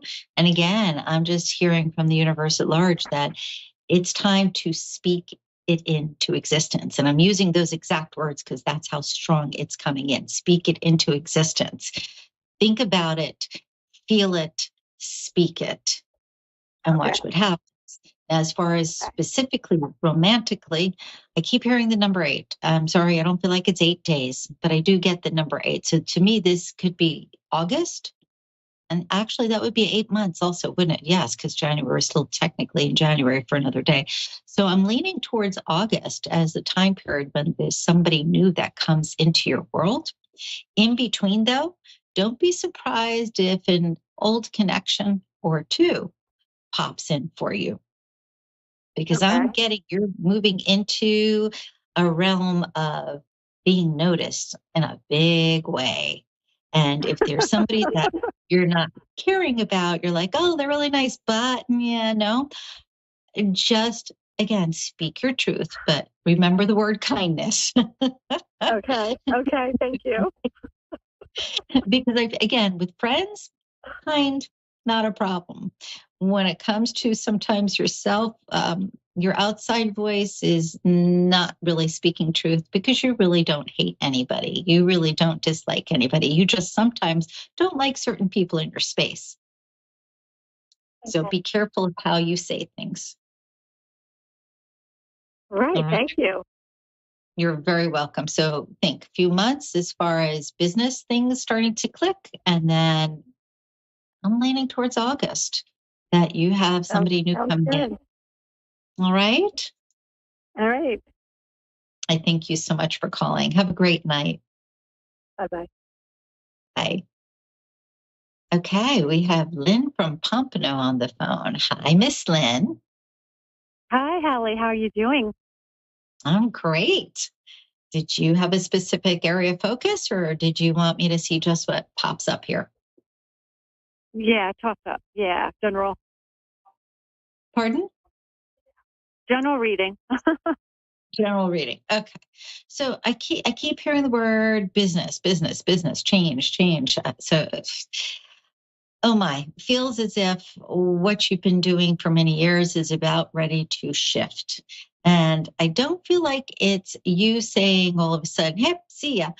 But I do feel like when things start to turn within the company that you're connected to, you're going to say, thanks, but I think I've had enough. I would actually recommend taking a look at potential right now, like opportunities right now, so that you're prepared when this happens. And I feel like it's before the end of spring, before summer starts, that there's some, I'm going to call it a glitch within the company. I'm not honestly clear if this is an individual who causes this and they're just difficult, or if this is, let's say, company policy changing. So as an example, if for instance, you were making, I don't know, I'm going to make up a number, 25% on sales, right? All of a sudden they come in and they go, well, you can still have that, but you also have to now have 3 times more work, or you have to show up in a different capacity to be able to take that. It just feels like there have been changes over the last, I'd say 5 years here, but this year specifically is going to be the biggest change with them. And the overall impression is saying, no, you know what? I can be treated better. I can do better. So again, I would suggest start taking a peek around the corner and see what else is there that you'd like to do. The other thing here is, I'm sorry, go on. No, I was like, okay. I was saying thank you. Yeah. Okay. I get multiple animals around you that are not here anymore. Now, I'm aware of 2 of them personally, but I'm getting more than that. This to me feels like even an animal from when you were a child that's out in the ethers that's passed, that is still around you. So because I'm getting such a big sense of a lot of animals, I feel like there's something that's coming up in the very immediate future that's going to put you in the midst of being surrounded by animals. And it feels like there's just a lot of joy attached to that. I don't feel as if it's in the state. I actually feel like it's out of state. So to me, this is connected to a trip, connected to a lot of animals, but just smiles galore. So that's something nice to look forward to. There's, keep getting the letter B. I'm not getting a name, interestingly enough, but I get the letter B. So that could be Bernie, Brian, What else is a B? I just went blank here. Male connection coming in. Again, letter B. I'm not, again, here, not clear if this is first name or last name, but I'm getting a B. And it's interesting because that's not common for me to get like letters, but specifically the letter B, I don't know that I've ever heard that in my head. But I get a B. So male, I get romantic, I get the letter B coming into your world. Does not feel like anybody that you would have already been connected to. This is somebody new that I feel like will be coming in. And it feels like this year, it's romance bigger than you've had in forever. So this is really going to be your year in respect to romance, in respect to sweetness, in respect to the heart being content. Awesome. Wonderful. Yeah, nice feel here. Okay, and I'm going to say, think the words passive income. Think about reviewing what you have coming in. Think about taking a look at new endeavors, 25, and also, believe it or not, 27. So these 2 years, obviously 26 is in between, but 2025 and 2027 feel like your years to really capitalize on passive income. So be mindful, see what's out there, anything that you already have, revisit it, see if there's a way to expand it. So when I say expand, for instance, let's say you had stock and it was penny stock, you spent 50 cents a share or something like that. Well, go and buy like double what you have.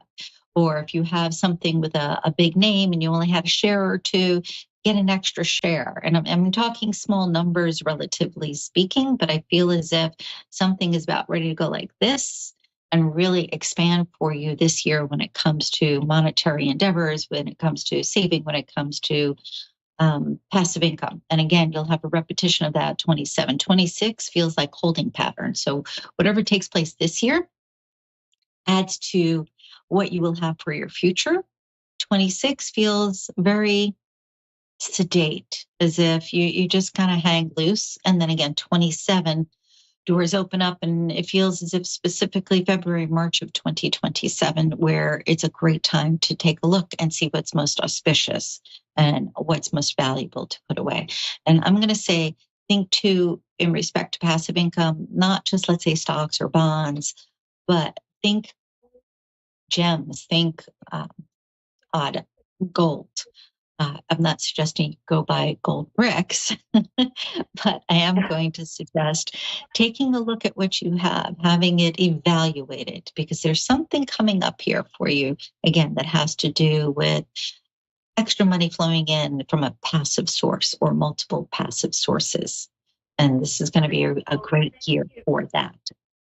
And if you've had something, for instance, that's been sitting for a while, so for instance, that could be a 401k, and you've just allowed it to do its own thing, revisit it, have a conversation with whomever holds the account for you, and take a look at how you can pivot a little bit to get more out of it. Because this is, again, going to be the year of that.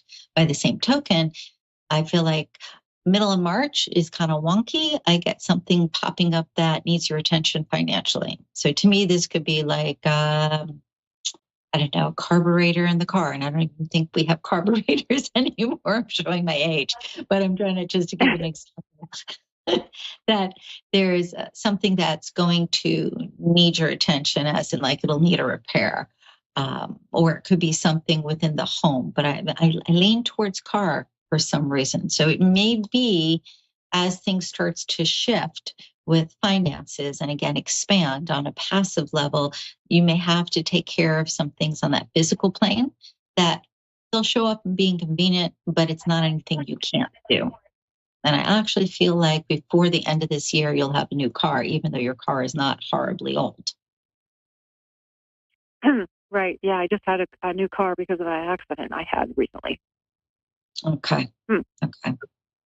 So just kind of keep it in the back of your mind. And it may simply be, again, that it's something that you handle, but you might turn around and go, if I'm just starting with this, maybe I should get something different. I don't get worry attached to it. I don't get infeasibility. It feels as if you can handle it without an issue. It's just a surprise because, again, timing, it doesn't feel like, the vehicle's old and like, why would you have to make a change? Just keep it in the back of your head. I feel like you'll know when it's the right time.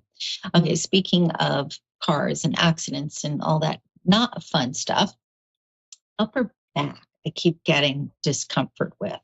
I also get TMJs. So that's like the area of the jaw where it connects and that runs up into the temples and could actually run lower into the jaw, into the neck. So there's something going on in this area. And then I get something in the upper back. And it's interesting because it crisscrosses for me. I don't know. That's really wild. Usually I get specific in respect to vertebrae. For instance, it could be thoracic section 3, like as an example. But what I'm getting is a crisscross where it almost feels as if sometimes it's more on one side and sometimes it's on the other. And I feel as if it's more referred discomfort versus being just isolated in one area. So I'm going to just simply say, when it shows up, try your best. You're going to laugh, but hug yourself. Like actually take your arms and wrap them around you to try to stretch that area. And if you can, take your chin and gently bring it forward so that you can feel the stretch in the back. And then if it's comfortable where you can do it, take your chin and lift it all the way up towards the ceiling and take your hands and lace them and kind of put them behind your back. So I'm just, again, getting that upper area needing attention and this area. But I feel almost this area is from clenching, not specific to accident, but it could be that there was something there and accident jolted it. For instance, when somebody clenches their teeth at night when they're sleeping and they don't realize, and then you have an accident, it kind of shakes you. You follow? I follow. Yeah, for sure. Thank you so much for that. Yeah. Okay. So just kind of pay attention to that. And also, again, a little sensitivity with right knee. Again, here too, not anything to go, oh my gosh, just kind of pay attention. If you feel as if it's, to me, it almost feels like a cramp, not a pain, like a sharp pain, but more like a cramp. If that shows up, again, I'm getting stretched. I almost feel as if there's a compression somewhere within the body.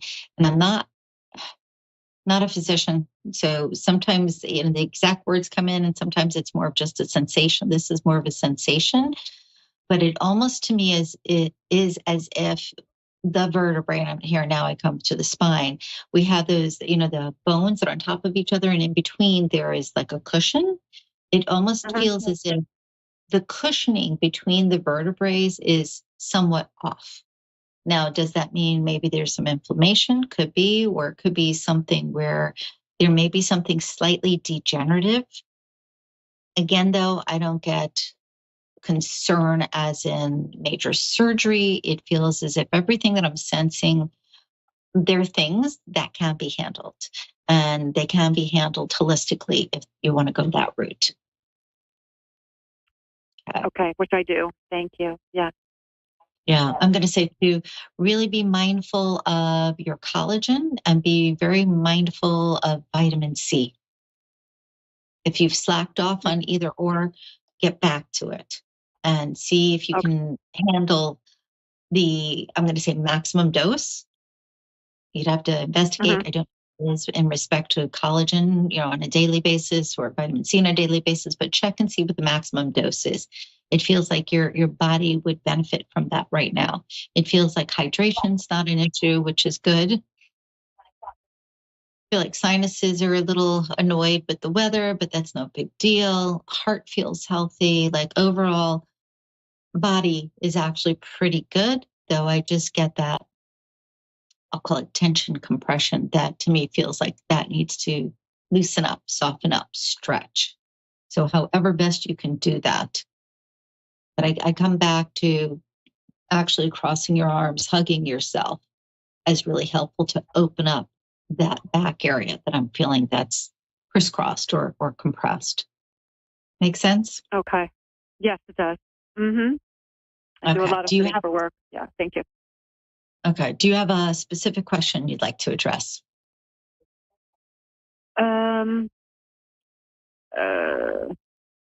You covered romance and work. Just my mom, just checking in with her. Okay. Okay, I get progression, but I don't get major progression. And I think I've said this before, as long as she has music around her, she's holding her own, even though things are shifting. As long as she has the music, she's going to continue to be with us for a while, even though I feel like she's a bit more frail now. I get the sense that this past year, it feels like there was a significant difference in her as far as being frail. And yet her spirit is still pretty strong. Yeah. She just always needs to have music. Not that she has to be playing it, but there needs to be music around her. So at the facility, if they are not making sure there's music around her every day, that's something you want to suggest, whether it's a radio or it's a record player, it doesn't matter. But make sure she has music all the time. And even like for her to go to sleep in the evening. And it's funny, it feels like that's a little upside down now, where days and nights are slightly confused. Not all the time, but sometimes music would be helpful. All right, my dear.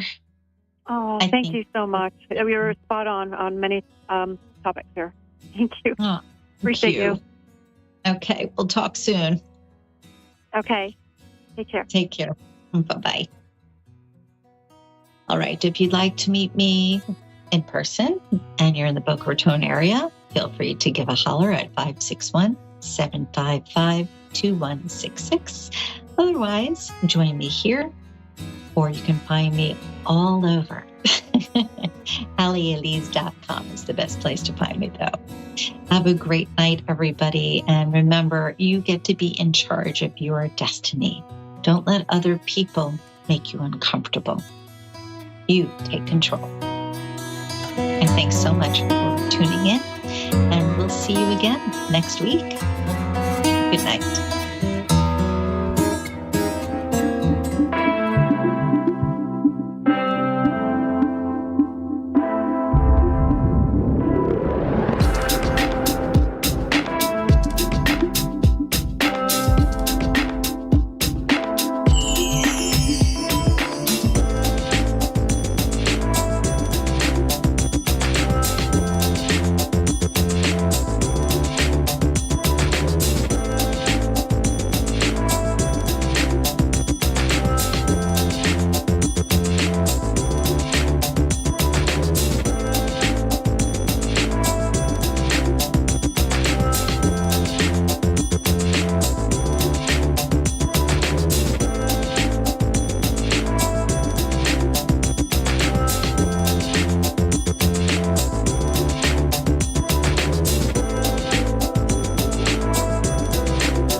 to A1R Psychic Radio, Earth's #1 psychic radio network, and watching Moonstruck TV and Lightning Television. Welcome. Time for Understanding Spirit with Mary Shapano. Live from MaryVCircles.com. Connect direct. In North America, dial 888-454-2751. In London, 20-3519-2158. In Sydney, dial 02-8488-3147. Or online, contact us through our Facebook page, facebook.com/psychic radio. Or one of our websites, askoneradio.com or moonstruck.tv. This is Understanding Spirit on A1R, the Ask One Radio Network.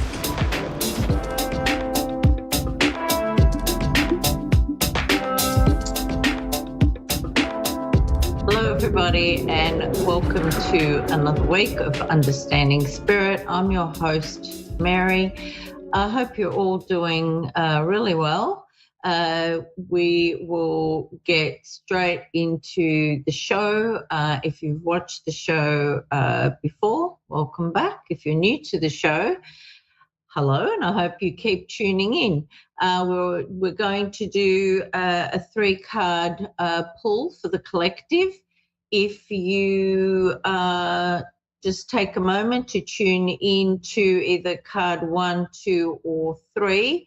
If you have tuned into card 1, it is this card here, which is Journey Guide, Travel, Change in Location. I'm just going to hold that up for you.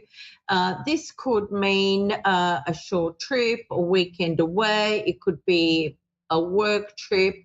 It can also be like a new home, or a different home, or a different career location, or just like unexpected opportunities can come up. I feel like there is good changes around this. If you have had any delays, maybe it's just the right one hasn't come up. Maybe it's not the right job that's come up. It's not the right home that's come up, and don't give up. Just keep making plans, investigate your options a little bit more, and just keep going, all right, till the right thing comes up. But if that's what you're looking for, it will come up for you, okay? If you have chosen card 2, then it's balance that is coming up for you. Centered energy and self-care is what is on the card. Obviously, it's telling you it's time to balance things in your life. Maybe things have felt out of control for you. This card is just telling you to get a better sense of control over your life, your time, your energy, your emotions. And also, it could be the right time to think about, if you're wanting to go on, start an exercise routine, or healthier eating habits, anything like that. But it's like letting go of any stress and anxiety, and just bring some order back into your life, so you can kind of like reconnect, re-energize, and kind of start all over again, all right? Sometimes when we get these kind of things happening, Spirit are telling us it's time to, you're doing too much, you need to have a bit of a break or a rest, okay? If you have chosen the 3rd card, it is this one here. It is got teacher on it, learning, and a new path. If you're thinking about any new studies for yourself, this is a good time now to start putting that into place.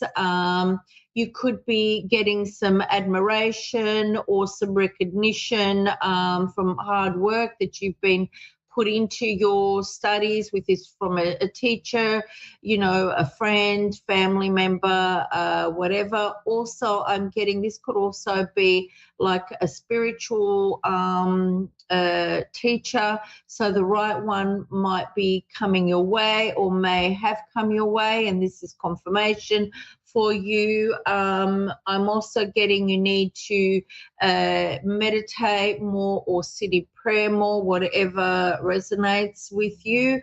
And everything, I'm being told, has its purpose and its divine timing, okay? So just go with the guidance, your intuition and whatever spiritual guidance you feel through that.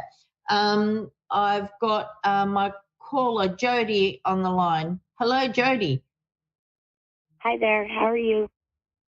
I'm very well, thank you, Jody. How are you? I'm good. That's good. How can I help you today? I wanted to see if I can get a mediumship reading. Okay. Do you have a mother or grandmother in spirit? I have a grandmother, yes. Okay. I do have a female here who came in a little while ago, and she I was hearing this 1950s song, and it was by Frankie Valli and the Four Seasons. And the particular lyrics that I kept hearing, and she wasn't going past this song, was "Bye Bye Baby, Goodbye." Does that make sense for you? Would she have liked, I know being older, being a grandmother, that would have been at some point part of that music would have been part of her life. But she picked not just that song, but she picked Frankie Valli and the Four Seasons specifically. Does that make sense for you? Did she like that band? Yeah, it could, yeah. Okay. She is wanting you. She's funny. She looks very well dressed. She's very well presented. She's showing me she's straightening out her clothes. She's got like, I don't know, looks like a tweed skirt and what looks like a little box jacket, the ones like they used to wear up to the waist. She's not presenting older. Yeah. Presenting in a healthier, more youthful way. And I feel like she wanted to come in like that because that's how she wants to be remembered. She wants to be remembered when she looked her best. She's and she's also saying she didn't want to be late, so she came in a little bit earlier. So I don't know if your grandmother was a stickler for being on time or whatever. Does that make sense for you? Yeah, it does. Yep, okay. She's also showing me glasses, and she's kind of taking them on. She's putting them on and taking them off. So I feel like she's telling me that she wore them maybe just for reading, or maybe later on in her life she needed the glasses. Okay, she's wanting me to for her glasses. Okay, good. She's wanting me to tell you that she's very proud of you, and she wants you to just keep going. She's like, just keep putting one foot in front of the other. She's saying that she misses you, but she watches over you. And I'm not hearing this part very clearly, so I'm not sure if she's saying just like I promised you or I'm promising you. Did you know your grandmother? Did she say that she would watch over you before she passed or anything like that? Yeah, she did. And I was the only one that visited her the last time. So. Okay, good. Yeah. I'm seeing her. She's just kicked a soccer ball. Oh, well, in Australia we call it a soccer ball, but I think it's a football. It's like the English football with the round ball. And she's just kicked it, and it's like she's kicked it back to somebody. Is there anybody in your family that is playing that kind of football? Yeah, my brother plays football. Okay, yeah, because she's letting me know that she watches you know, she's saying practice games and games, okay? She's also showing me a basketball and dribbling. You know, is there anyone that is playing basketball in the family? Well, I used to play basketball. My daughter plays it, my son, so. Okay, all right. She's saying don't dribble. I don't know if they're dribbling too long before they pass or whatever, but she's adamant that I tell you that. So maybe that's something they need to look at fixing, all right? Because she's not talking about saliva here, all right? She's specifically talking about that. Now, Jody, I'm going to ask you a little bit of a personal question because she's bringing this up.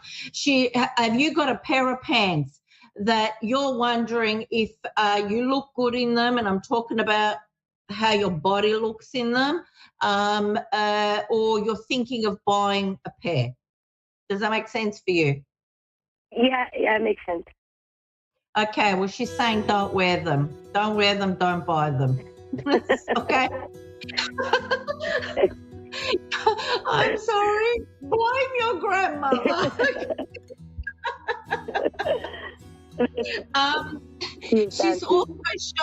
She's also showing me a young child that is with her. I cannot tell if it's a boy or a girl because they've got their face in her leg. Okay, does that make sense for you? This is a child that maybe either through miscarriage or whether there was an abortion at some point. Does that make sense for you? Yes, it does. Okay, she just wants you to know the child is with her, all right, and that she's looking after that child and they're just sticking to her like glue. That's good. Okay. All right, I don't have much time left, Jody, but she's blowing you lots of kisses. She just wants you to know she's with you.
to A1R Psychic Radio, Earth's #1 psychic radio network, and watching Moonstruck TV, Enlightening Television. Welcome. Time for Love Life with Katana Star. Katana Star. Live from katanastar.au. Connect direct. In North America, dial 888-454-2751. In London, 20-3519-2158. In Sydney, dial 02-8488-3147. Or online, contact us through our Facebook page, facebook.com/psychic radio. Or one of our websites, askoneradio.com or moonstruck.tv. This is Love Life on A1R, the Ask One Radio Network.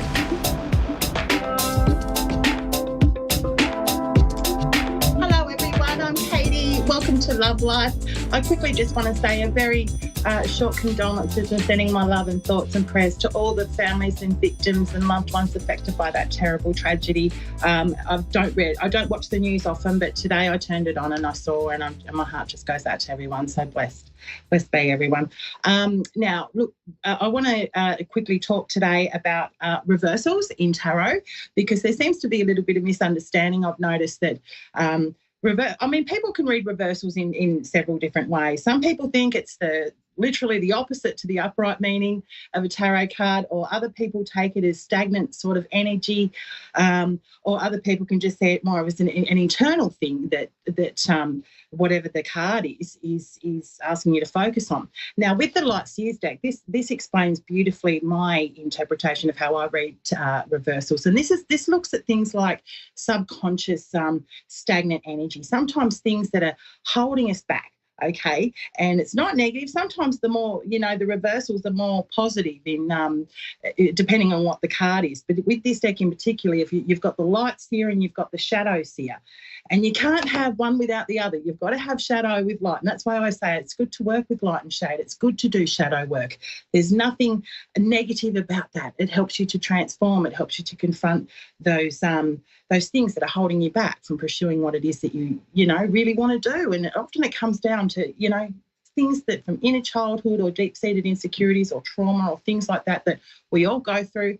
And, we get to a point in life where we just tend to sweep it under the carpet and think, well, you know what, bang, there's 20 years gone. What have I, I could be doing this stuff. And so that's where it's really good to do shadow work.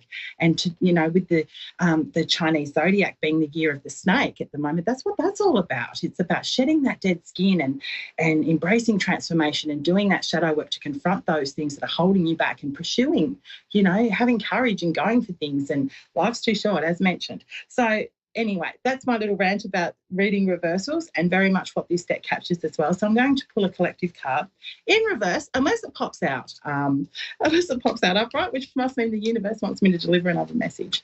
So here we go. This is the collective message for today. And let's see what comes out. I'll just focus.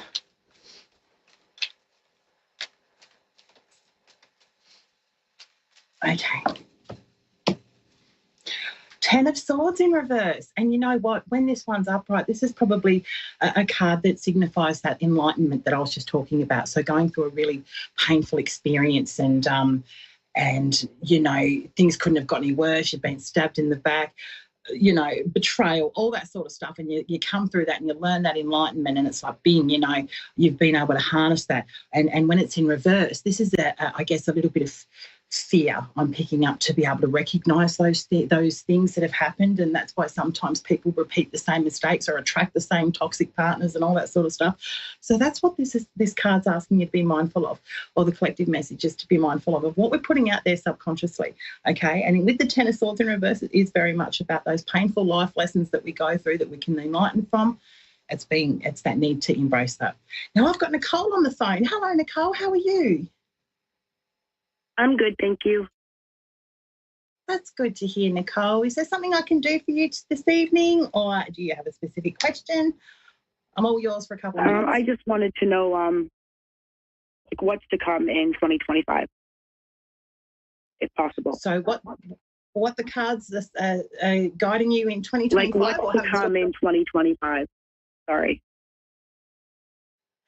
What's coming in 2025? Sorry. Yes. What's coming? What's going to happen? Yeah, sorry, I just missed the coming. I didn't quite understand that word.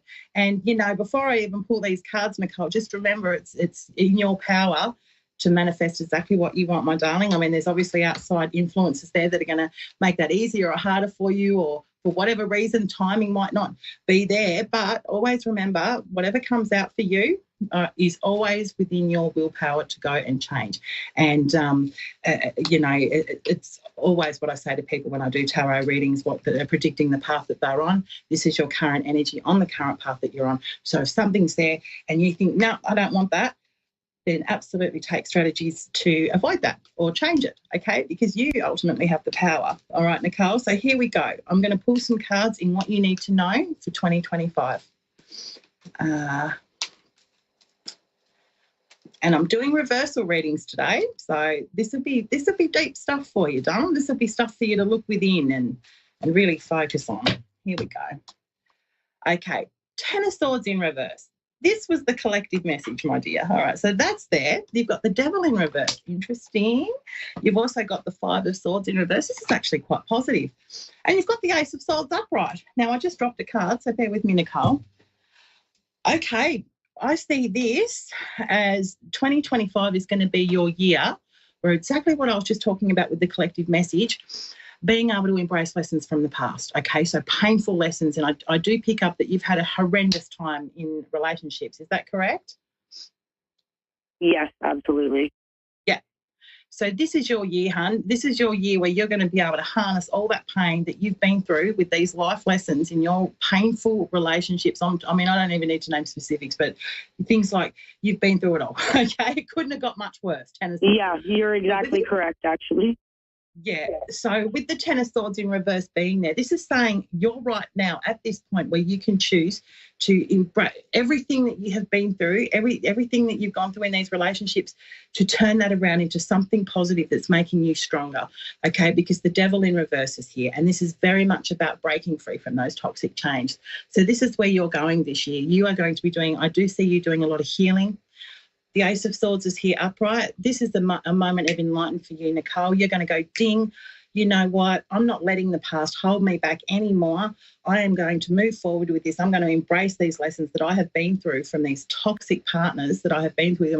But you know what? That's not to say they're bad people. It's not to say to regret what happened. It's not to say, you know, that you regret those lessons and things that you've been through, because you can always turn that around, and that's made you more strong now. That's made you more whole. You've been through that. You've learned from it. You've, whatever the specifics are that's happened for you. And with the Devil being in reverse here, it would have been difficult, I can imagine, because he's very hard to resist. I mean, I don't know if you can see the screen or not, but look at him. Hello. He's everything, that lures you in, literally. Come hither, everything that is so hard to resist. But in a way, we go through these things so that we can confront our own inner child stuff, that I believe everything sort of stems back to, is that faith and belief within yourself, and that need to rescue and all that sort of stuff, which is very much what I feel that what you did with these former relationships, with the Five of Swords in reverse there. I feel that you were the peacekeeper. I feel that you were the person who would, you'd attract these toxic relationships because you had hope that you could fix them, or help them, or support them. Yes, ma'am. Absolutely. You are right on point. Yeah, and that's what the cards are saying. That's what the Five of Swords is all about. It's about, sweeping things under the carpet, to try and be the rescuer, to be that person that, but ultimately, underneath all of that stems from your need to be loved. And you know what? You are loved. You are very loved. And the greatest love is your connection with your own love and with spirit. And you know what? These people have come into your life to teach you that lesson, okay? So there's, in a way, be grateful that you've been through this horrendous history with these people, because look where they've brought you, that moment of enlightenment. And this is really where you're going, Nicole, especially this year, with 2025. I mean, I do see a little bit of a reluctance to move with the Six of Swords there. You may be feeling a little bit stuck, either geometrically where you are in the place or the people that you're surrounded with, or it could be that you might want to move away. Is that right? Is that making sense for you? Yes. Yeah. So look at strategies around that, okay? If you are stuck, we can only control so much in our life. Start to put plans in place. Start to visualise, where you see yourself, where you want to go, because you can do it. There's always a way.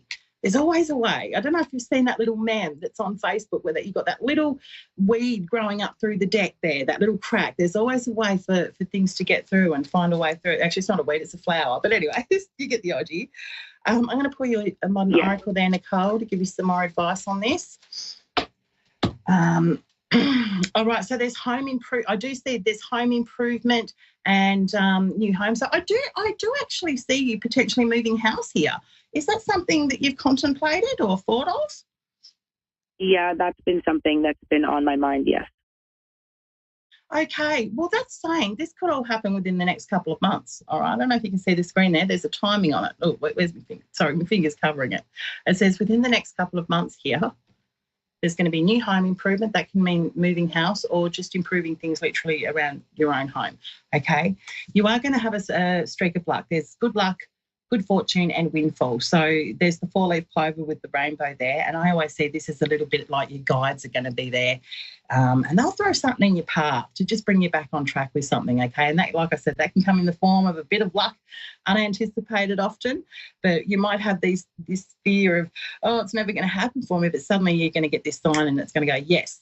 The other message I'm getting from the Oracle for you, Nicole, is to have patience, take time, don't rush into anything, just go with the flow here and really think about, like I said, embracing those painful lessons from the past to turn it into something positive and how whole and strong this is making you. And, you know, you won't repeat the same mistakes once you do that underneath healing, you know, instead of putting a Band-Aid on these issues that have been affecting you all these, you know, which often happens with when we presented with new relationships. Do you know what I mean? Because you get that new excitement and you think, oh my God, but then suddenly you think, oh my God, I'm attracting the same kind of person here. Why? Because there's only ever been a Band-Aid put on it. So this is your year. This is your time. This is where you're going to do that. I really see that. And if that means getting away, you know, moving house, do what you can to make it happen, hun, or do what you can to I guess, just sever those ties around you that are holding you, feeling as though you're held there. I do see a new beginning here too. I've got the new beginnings, fresh start, and there's also a little baby chicken on there saying pregnancy and birth. Now, that can either mean pregnancy, okay, but it literally does mean a new beginning with something. I'm actually getting more, this could be happening around springtime for you. Now, I do have to get going. I'm sorry, Nicole, because I've run out of time today, but I do hope this has helped you. And like I said, embrace those painful lessons, do your healing, and you're going to be just fine. This is going to be your year of massive transformation. I do see that. Okay, so thank you so much for letting me do a reading with you, and I will be back same time next week, everyone. And if you'd like to contact me for a private reading, you can do so through my Facebook page, Katana Star, or send me an email through my website. Okay, cheers, bless, Glee, and take care. Thank you.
Psychic Radio, Earth's #1 psychic radio network, and watching Moonstruck TV, enlightening television.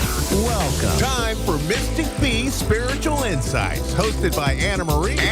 Live from mystic-b.com. Connect direct. In North America, dial 888-454-2751. In London, 20-3519-2158. In Sydney, dial 02-8488-3147. Or online, contact us through our Facebook page, facebook.com/psychic radio. Or one of our websites, askoneradio.com or moonstruck.tv. This is Mystic B Spiritual Insight on A1R, the Ask One Radio Network.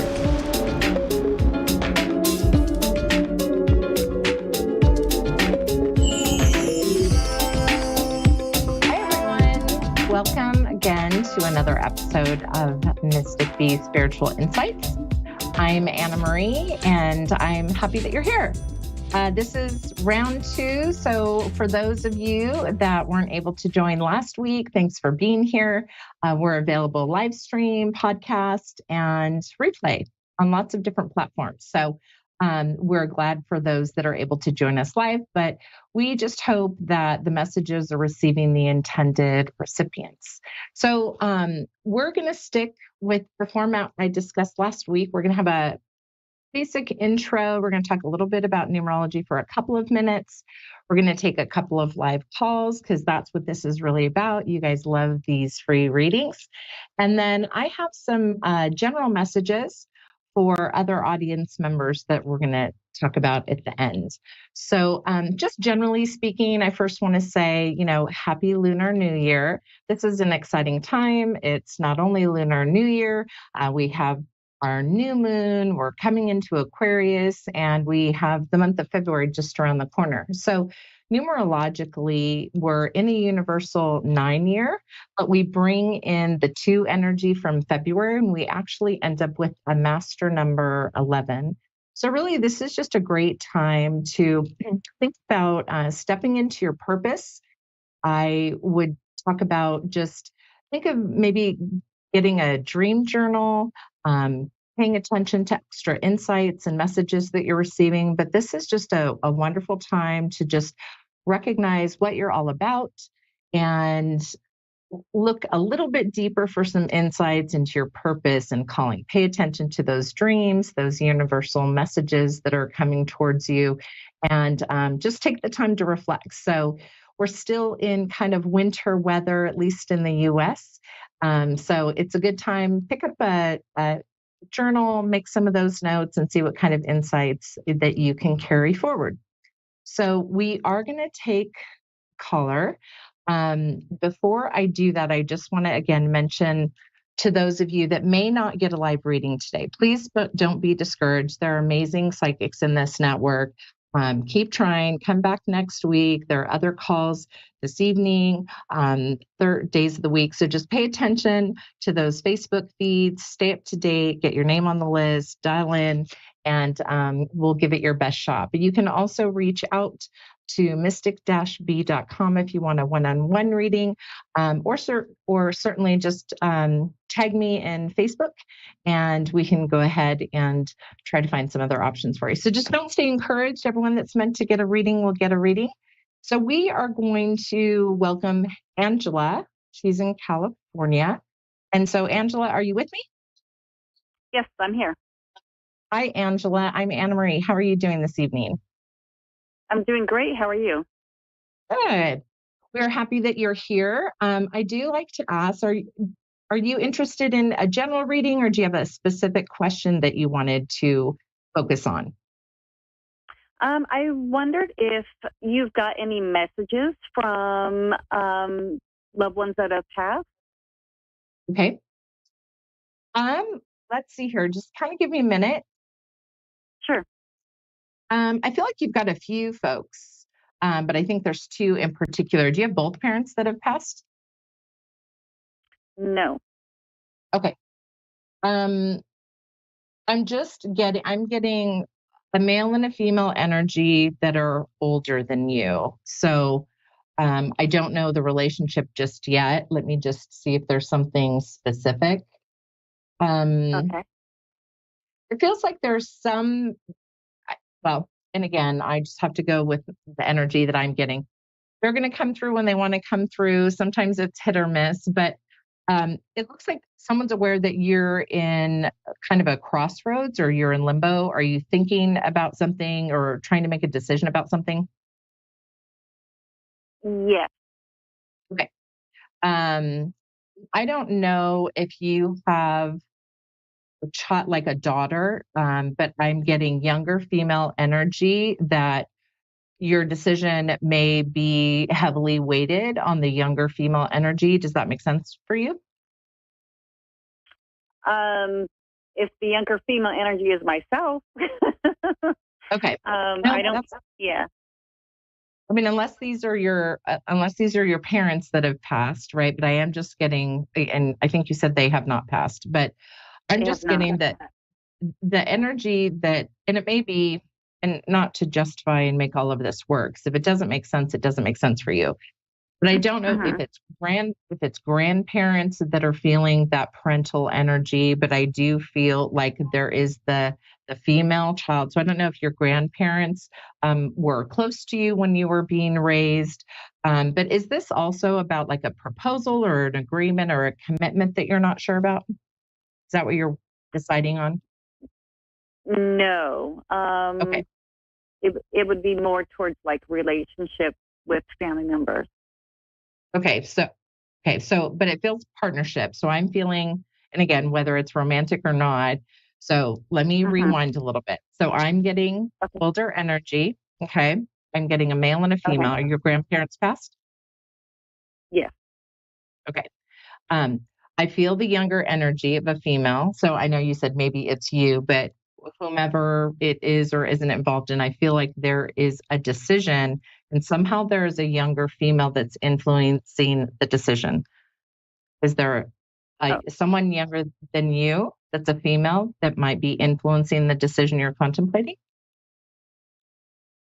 No, not, Okay, so not a female. no niece, no daughter. And then what I get, the No. decision feels like, okay, that's okay. The decision feels like it's around partnerships and agreements. So partnerships, right, would also be relationships, but I'm not saying like relationship because that feels romantic. So it feels like it's around partnerships and agreements. Is your decision that you're trying to make around partnerships and agreements? No, well, it's hard to say. It's a matter of, I guess, going no contact with a family member. Okay. And it's pretty much like, it involves everybody. Yeah. And there's no young female in this equation. No. Mm-mm. Okay, that's okay. So they're all male family members. Yes. Okay. So I know you may want a message from the other side, but I'm going to have to stick with the energy that I'm getting. Okay. So, yeah.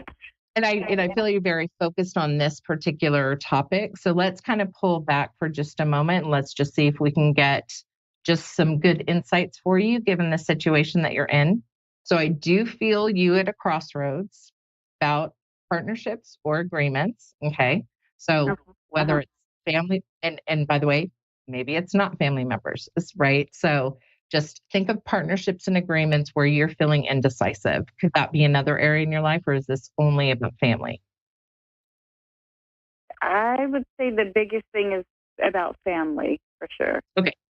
So let's do this. Let's just drill in just on the family topic, but I want to be true to the original message that I'm getting for you. Okay.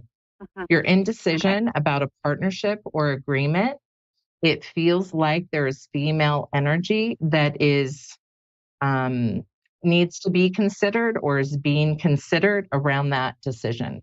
So if you have professional agreements, right, if you are having to negotiate something with someone about a personal opportunity, okay, I just feel like the female energy needs to be considered when you're making that decision. The decision itself, and again, I don't know what the topic is, but I feel like the decision itself, you may be better off walking away from that. Okay. Okay. Okay. So I'm going to set that aside. And then I want to talk about just your family situation. So we're going to turn this into, if you have a question, right? Let's just ask the question specifically about your family. So it sounds like you don't have to give me all the details, but there's a family circumstance, right? There's a family circumstance that you're not sure about is part of what I'm getting. Correct? Correct. Yes. Yes. Okay. And that's kind of where I was hoping to get, guidance from, past loved ones and what their insight about this situation might be, or that's where I was kind of going with it. So yeah. And again, here's the challenge. I mean, you may or may not get information, okay, coming through from the other side, but you're still getting insights from other sources of energy, right? I consider it divine love, God, the universe. So you may not get it from who you're thinking, but I want you to just remember the spirit of what I said in the female energy, because I still think that's really relevant in your life, even if you're hyper-focused on your family stuff. So let's just think about the family, and it sounds like you're trying to figure out what to do. Is that right? Correct. Or if what I'm doing is the right thing. Yes. Okay. So, here's what I'm going to say about this. So I feel like dad is the huge focus or energy. Would you say that's true? Is that predominantly this is about pleasing dad?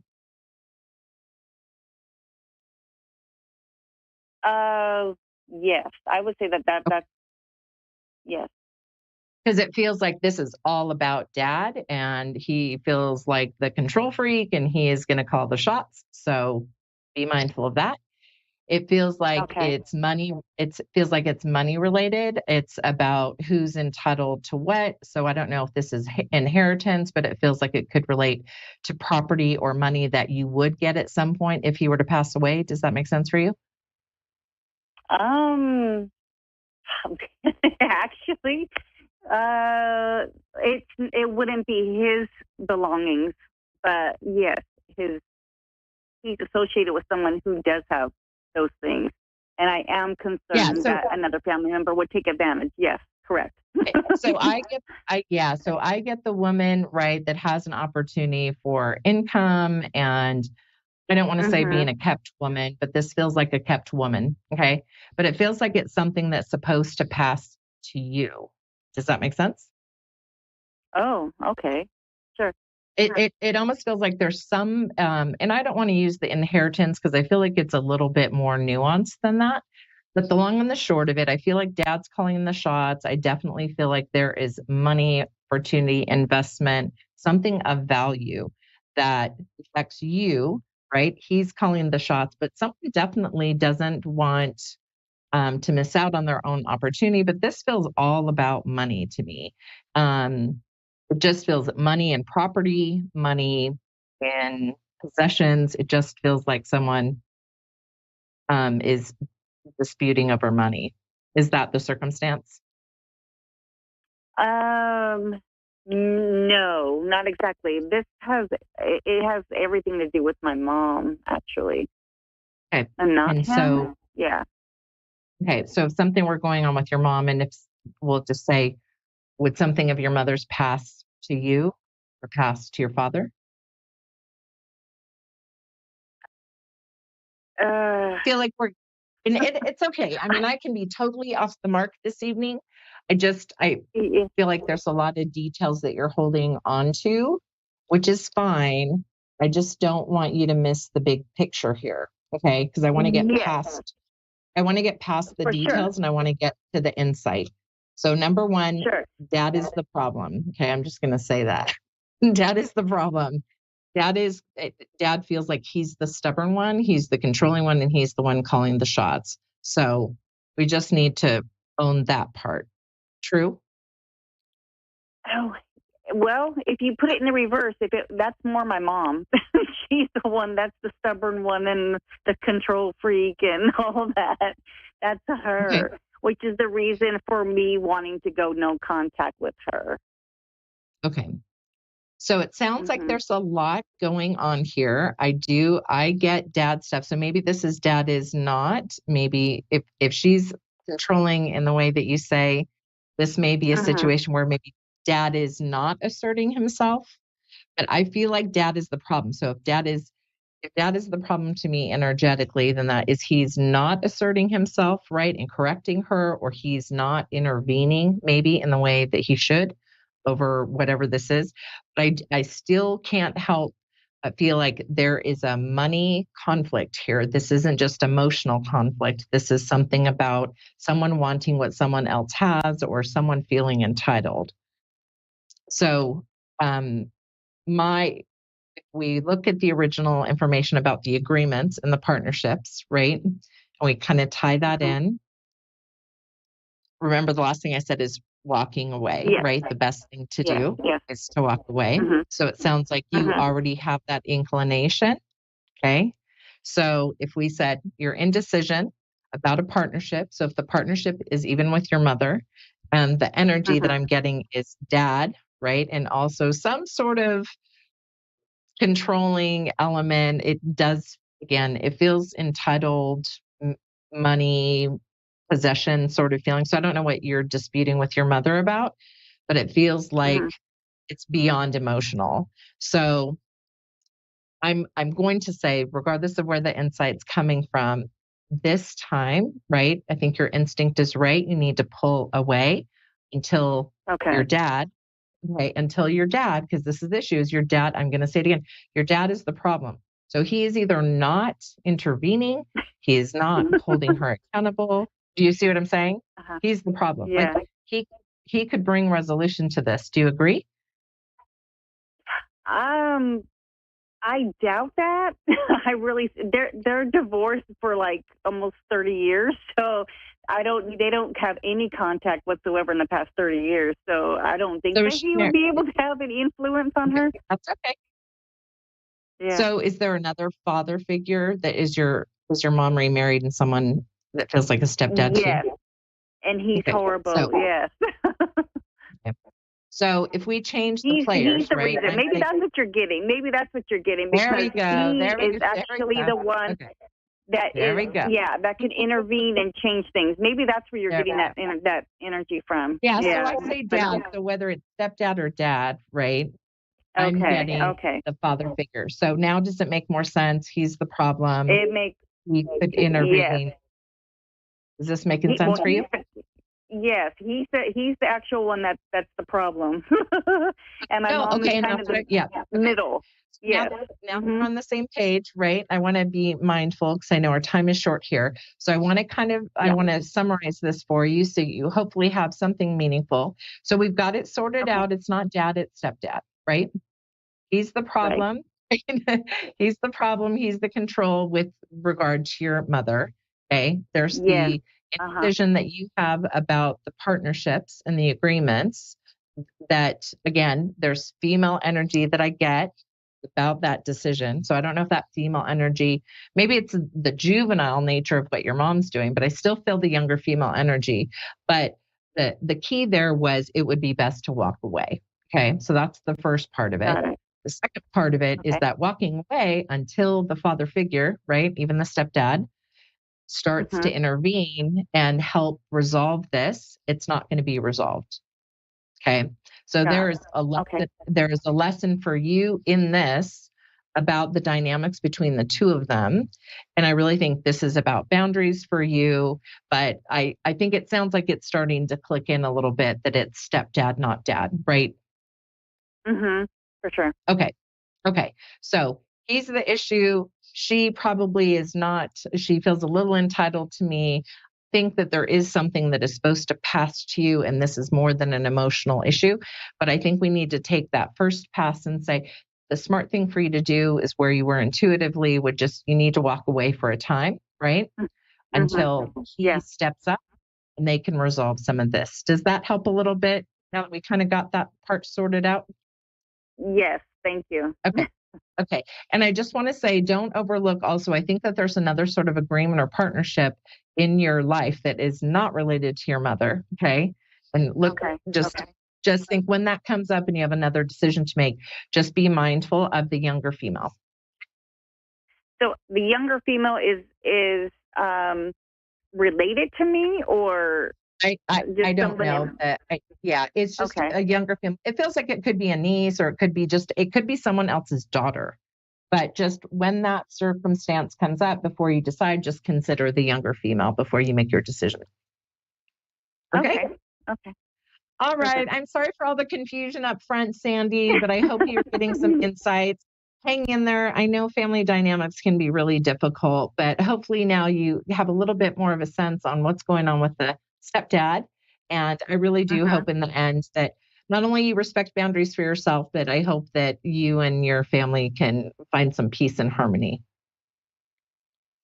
Sure. Thank you so very much for everything. You're very welcome. Take care. Bye-bye. Bye-bye. Hi, Sandy from Colorado. Hi, how are you? I'm good. Now I've untangled all this yarn that I've fastened around my feet. Oh, no. Is there a particular question that you would like to ask? Or are you interested in something more like a general reading? I'm just really struggling in my life and not knowing what to do. Okay. maybe we should start a little general. How's that? Yeah, that sounds good. Okay. Now I know sometimes we get short on time, so please forgive me if for some reason we get a little deeper than intended. I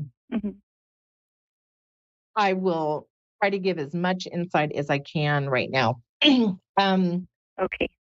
So it feels, I would just say energetically, it feels like historically you've had things pretty well. Just like emotionally, you feel more balanced. I think you feel seen, more social things generally seem to be going okay historically. But it feels like there's something just emotionally, like you're feeling more isolated or detached. Does that make sense for you? I don't know. I'm really struggling with like finding a job and spiritual things. Okay. Well, that's what I mean. So historically, right, if we talk about things used to be okay, great, true? Yeah, used to be, yes. Okay. Okay. I'm trying to just line up the energy. So historically, you're just accustomed to things being okay, right? Normal, happy life. But what I'm feeling right now is isolation. So we haven't talked about why you're feeling isolated, but I feel that you are isolated or distant or detached from something. We'll talk about the job stuff in a minute, but is that where you are energetically? Yes. Okay. Did you, I don't want to say, I don't know where the emotional connection is, but it almost feels like there was like a falling out, either with an employer that you quit or left, or there's someone that you worked with that you knew that there was a falling out that made you quit your job or leave your job. Does any of that make sense? Yes. Yes. Okay. It was a very toxic job that I left. Okay. So it feels like just energetically, right, that the circumstances that led you to not working right now were emotionally not good. You just said the toxic, but I feel like there's a person there.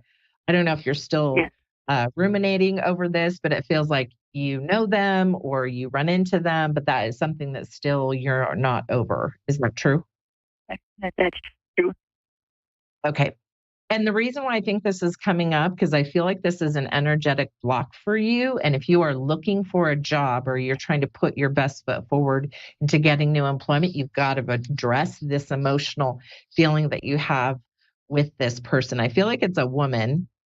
Is it a woman that was your friend at one point?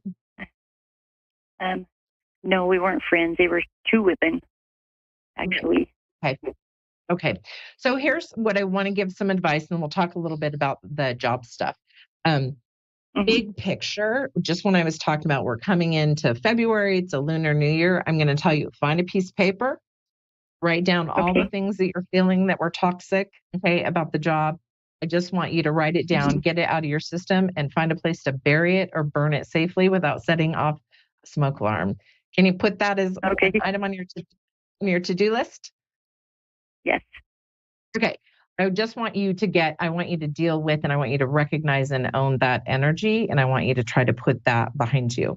It feels like there are some finances that are a bit of a struggle right now, but you're going to get through it. You're just going to have to pinch some pennies, right?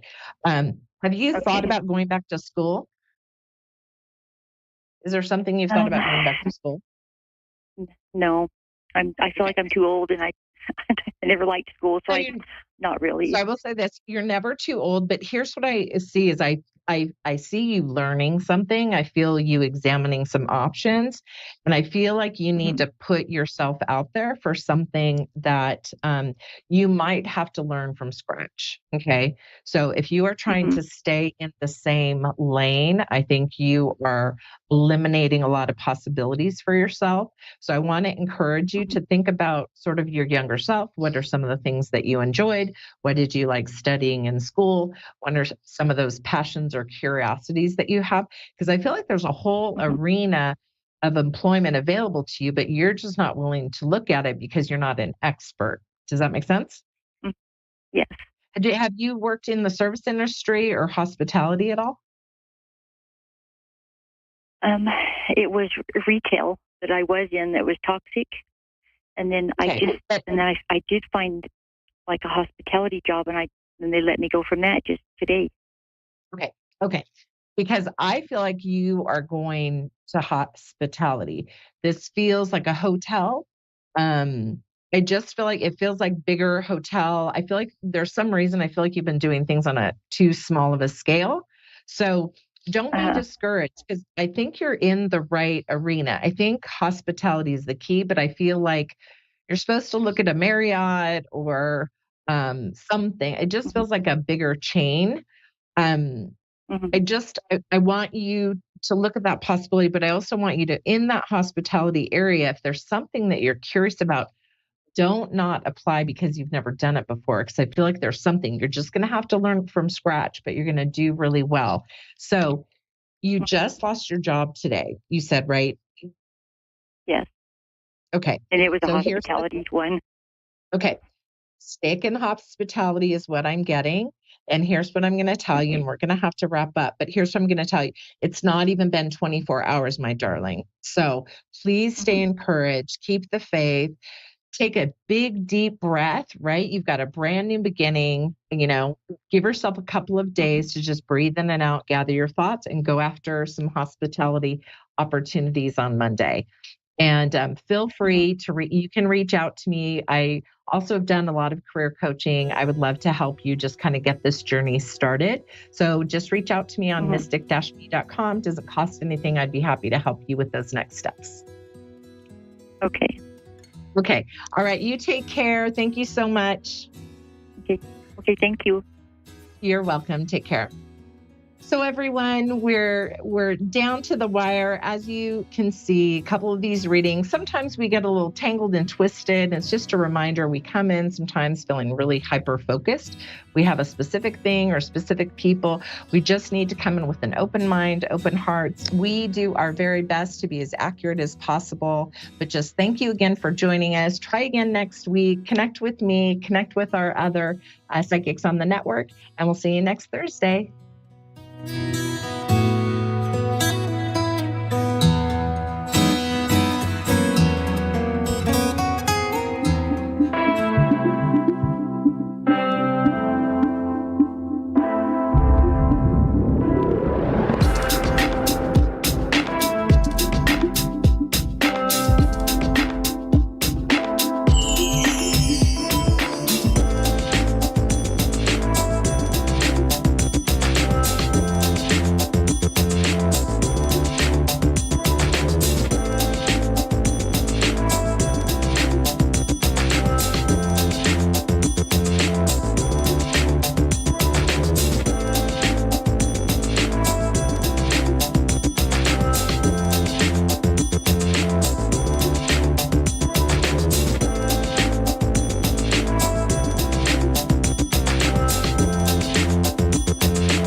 Psychic Radio, Earth's #1 psychic radio network, and watching Moonstruck TV, Enlightening Television. Welcome. Time for astrology and psychic readings with Lady D. Lady D. Live from LadyDSpsychicParties.com. Connect direct. In North America, dial 888-454-2751. In London, 20-3519-2158. In Sydney, dial 02-8488-3147. Or online, contact us through our Facebook page, facebook.com/psychic radio. Or one of our websites, askoneradio.com or moonstruck.tv. This is Astrology and Psychic Reading on A1R, the Ask One Radio Network. Hi everybody, welcome to Astrology and Psychic Readings with Lady D. I'm Lady D, your host for this segment. I hope you've all had an amazing week that's been. So we had that new moon that was on the other night, which was a spectacular new moon that we had with a lot of good energy with it. So this week, what we've got coming up, these are the main days that have these like aspects on them. So today, on the 31st, for me, it's the 31st of January, we have the Sun tri Jupiter. That's going to be a really good energy to help I feel like it's like a feeling lucky or a day where things may be falling into place. And then we've got coming up on the 2nd of February, we have Venus, which is going to be conjunct Neptune. So with that aspect, some astrologers see Neptune as a delusion or rose-colored glasses and seeing things very nice. I see it as can be a dissolve. So that might be some sort of dissolve in relationships or money that we may see happen. It could also be delusion. It could be that as well, but I also see it as it takes away. And then we've got on the 4th. The 4th is going to be a big day this week. We have a lot of aspects happening on that day. So we've got Mercury, which will be in trine to Jupiter. That's going to be luck with communication. It's about thinking very positively. It's also giving you that courage to be able to speak up. I feel like it's a thing about telling the truth is going to come up this week. We've also got the Mars just going to be in square to Chiron. So with that aspect, it may bring up a bit of tempers. It could also bring up things that have really been plaguing you, things that have been filling you a bit of emotional grief. These things might be coming up to the surface with that aspect. We've also got on the 4th, so that Venus from that Sagittarius for that conjuncting with Neptune, it is then going to move into Aries. So that is going to be a lot of fire energy with that. So Venus into Aries is very passionate. It is very much like I'm in control, I'm the boss. It also could be, this is like financial sort of, because Venus represents money as well as relationships. So this could be taking charge of finances or things happening up with finances coming up, but also with relationships too. Could be a sense of bossiness around relationships as well. We've got also on the 4th, Jupiter will be moving directly going forward from retrograding, and that will be in Gemini. So we'll be feeling Jupiter's energy moving forward. It's like it's finally waking up. And I feel like we may feel like it's sort of the new year. Even though we've already started the new year, it may feel like the new year is finally coming up and we're starting fresh as well. So we've also got aspects that are happening this week. We've also got Mars, which will be in trine to Saturn, and then also sextiling Uranus, which is sort of giving us some unexpected luck, unexpected courage here. And then we've also got with that trine to Saturn, I feel like that's about really helping us through any problems that we have and sort of not letting us sort of fall back into victim. It's just about moving forward through any issues and being I say being quite resilient as well with the energy that's coming up. So it's going to be some energies that are coming up this week as well. I've got here. I've got tensions will rise, and I feel like that is the square with the Mars and the Chiron. Things maybe get complicated. I feel like it's a week of picking your battles, and I feel like it's things may not seem as easy as it is, and I feel like that it's about this week about putting up courage, bringing up our strength, and really want to move forward. And it may even feel like things are moving faster than what they already are. So when we go to the callers, so we've got here is it Lydia, who's in America, who's in Idaho, Idaho. Okay, so hi, how are you, Lydia? Good. How are you? I'm good. How can I help you today? What kind of readings do you do? I do psychic, mediumship. I do astrology, but we don't really have the time for astrology right now because I need to know all your details. But and put it into my chart software. So it's more like astrology and mediumship and psychic. So what do you want to know? I just want to know my health. Can you do that? Your house? Sorry, did you say your house? Yeah. Okay. I wanted to know if I've got cancer again, thyroid cancer. I got an appointment in March, but I wanted to see before then if I can find out if I do or not. Oh, your health. Sorry, your health. So you said your house. Okay. Well, look, I've got to say I'm not a doctor, so I can only sort of tell you what I get, what I see. But just know that I'm not a doctor. So and there can be an element that I may not, it might get things a little bit wrong. But let me just see what I can get for you in terms of your health. Okay.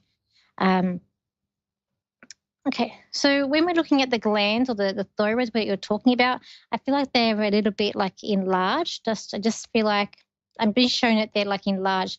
I am drawn to I don't know if it's around your neck or the top part of your body, because that's where I'm drawn to, or even like under the armpit. But I just feel like something's enlarged, and I feel like you can maybe feel it, or it's uncomfortable as well. I feel like that. You also, I feel like, I don't know if you get hot flushes or you feel hot, because I feel like the temperature rising with you too. Okay, so I don't know if that's like to do with like menopause. I don't know if it's like menopause or what that's about, but I feel really, really hot right now. Let me just see. Also, I feel like things in the stomach, like things are tight, like feeling tight in the stomach as well. So I don't know if it's like stomach cramps or if it's like just like how the stomach is working and the other organs are working when it's processing food. But I do get things to do with digestion as well around you as well. I also feel like there could be also retention in fluid around you with your legs too that's coming up, that I feel that could also be happening with you. But I also see you doing a lot of walking too. I want to say, like if you do get fluid around the legs, I am someone who also is guilty of retaining fluid. A trick is at night to lie flat and have your legs up against the wall as flat as you can, and that helps to just drain the fluid away as well. Like also like lymphatic massages as well. So you've had cancer. Is this twice? So is this so again twice? So you've had it twice. Is that correct? Yeah. Okay. Look, I feel like there's something needs to change in the eating, and I feel like that you're quite a strong you're quite a strong lady as well, and I feel like you're quite determined too. I feel like that where you're looking at I feel like you're also looking at different treatments that you're doing as well, because I feel like you're doing a lot of research, like, and you're broadening your knowledge on. And I feel like I don't know why, but I keep on needing to go to food. So I don't know why I keep needing to go to food. So I don't know if it's to do with food that you're eating, or if it's to do with like certain chemicals that are in food, or what it is. But I keep on getting brought back to food. And looking at different techniques and holistic as well. I just feel like you feel like your body's letting you down, and it's like things aren't working the way it should be working. I'm not getting a clear yes or no if you do have cancer again. But I'm going to say, look, if you do, I feel like that you're very determined and you're a fighter. And if it is a yes, because I'm not getting a clear yes or no. So I want to say if it's yes, what I feel like you're going to be doing though is you're looking at alternative therapies and different things. I even feel like there could be a sense of looking at, like, I don't know if it's like Asian, like to do with like, I know there's something in the Asian culture having a certain bean. I don't know what it's called. I don't know if it's a green bean or red bean or something, but I feel like you're looking at different remedies and different things, because you're going to be doing this and you would treat it your own way, because it's like the quacks have got it. I'm hearing like the quacks. So I feel like maybe sometimes you roll your eyes at doctors and think, oh my God, they're not open to so it's like, so I'm doing it my way, not their way. And and I feel like that this may be, and I want to say, even if this is a yes, I feel like this is not a death sentence straight away. I feel like you could be, if it is a yes, it's like you could be living years this and looking for different treatments and if one thing works until you try something else, if then it stops working, you try something else. So I see if this, because I'm not getting a clear yes or no, but I feel like if this is a yes, I am seeing a lady that I know who knew someone else, and she lived for years in a diagnosis. I think it was stage 4, but she tried many different things. So I feel like this is, because I'm seeing that, I feel like it's relevant to you. So I feel like if it is that you're going to be trying different things and that you could be still having, I feel like years to go, not months, because I'm not even getting a timeline.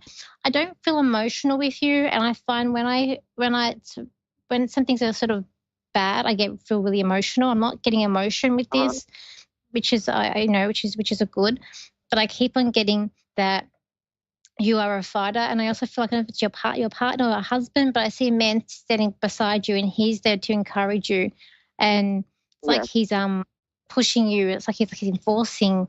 I don't know. But I keep on getting led to feel like no more. Like it's like no. I don't know why I'm being shown bacon, but it's like bacon. No. Yeah. And even like eggs, like it's like we need to go to organic eggs. It's I don't know. That's what I keep on. Okay. That's what I keep getting. As well. And things may be expensive, but I feel like you're gonna find a way. You're very loved. I feel like you've got a lot of love and support around you too. Everybody, it's like everybody wants to know you or be your friend. You've got all this knowledge, and you're going to start speaking like you're speaking the truth. So I feel like you're going to be making people aware of just, with the research or stuff that you're doing, you're making other people aware of what's going on or what's, about health things. I feel like you're going to be like an advocate, or you're speaking out to people, maybe giving them advice or just telling them your experience. But as I said, I just feel like you've got. Yeah, I feel like there's years. You still got years. Like I feel like you're not going anywhere just yet. I don't feel like. I want to say that. Okay. Thank you. That's okay. Good luck, and I hope you all. I wish you all the best. Thank you so much. Bye. It's okay. Bye. So, guys, I also want to say an announcement. I'm also with some other ladies. We're planning to do a psychic development on a cruise ship. So in November, there'll be a cruise, a 7-night cruise going to South Pacific, and me and 3 other ladies will be there so we 4 of us all together. So the days at sea will be teaching psychic development, among other things, and then also days at the islands, we'll be going off exploring what's there on the islands. Please head to my website, Lady D Psychic Parties, for the link to that if you want to find out more information on that and the costing.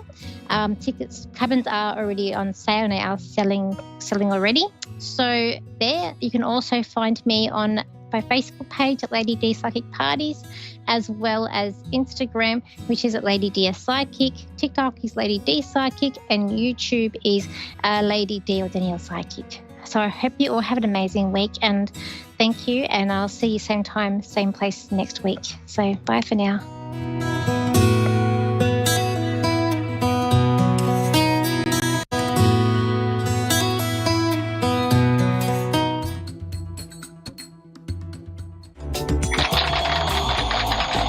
We made it. Happy New Year, everybody. We are in 2025 now. You all made it. Give yourselves a hand.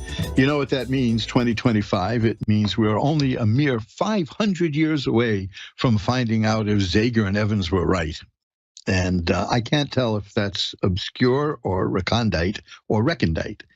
They tell me there's a difference between the meaning of recondite and recondite, but I have no idea. I'm not that pedantic. Oh, man. So there we go. We got 500 years to go until Zager and Evans say, I told you so.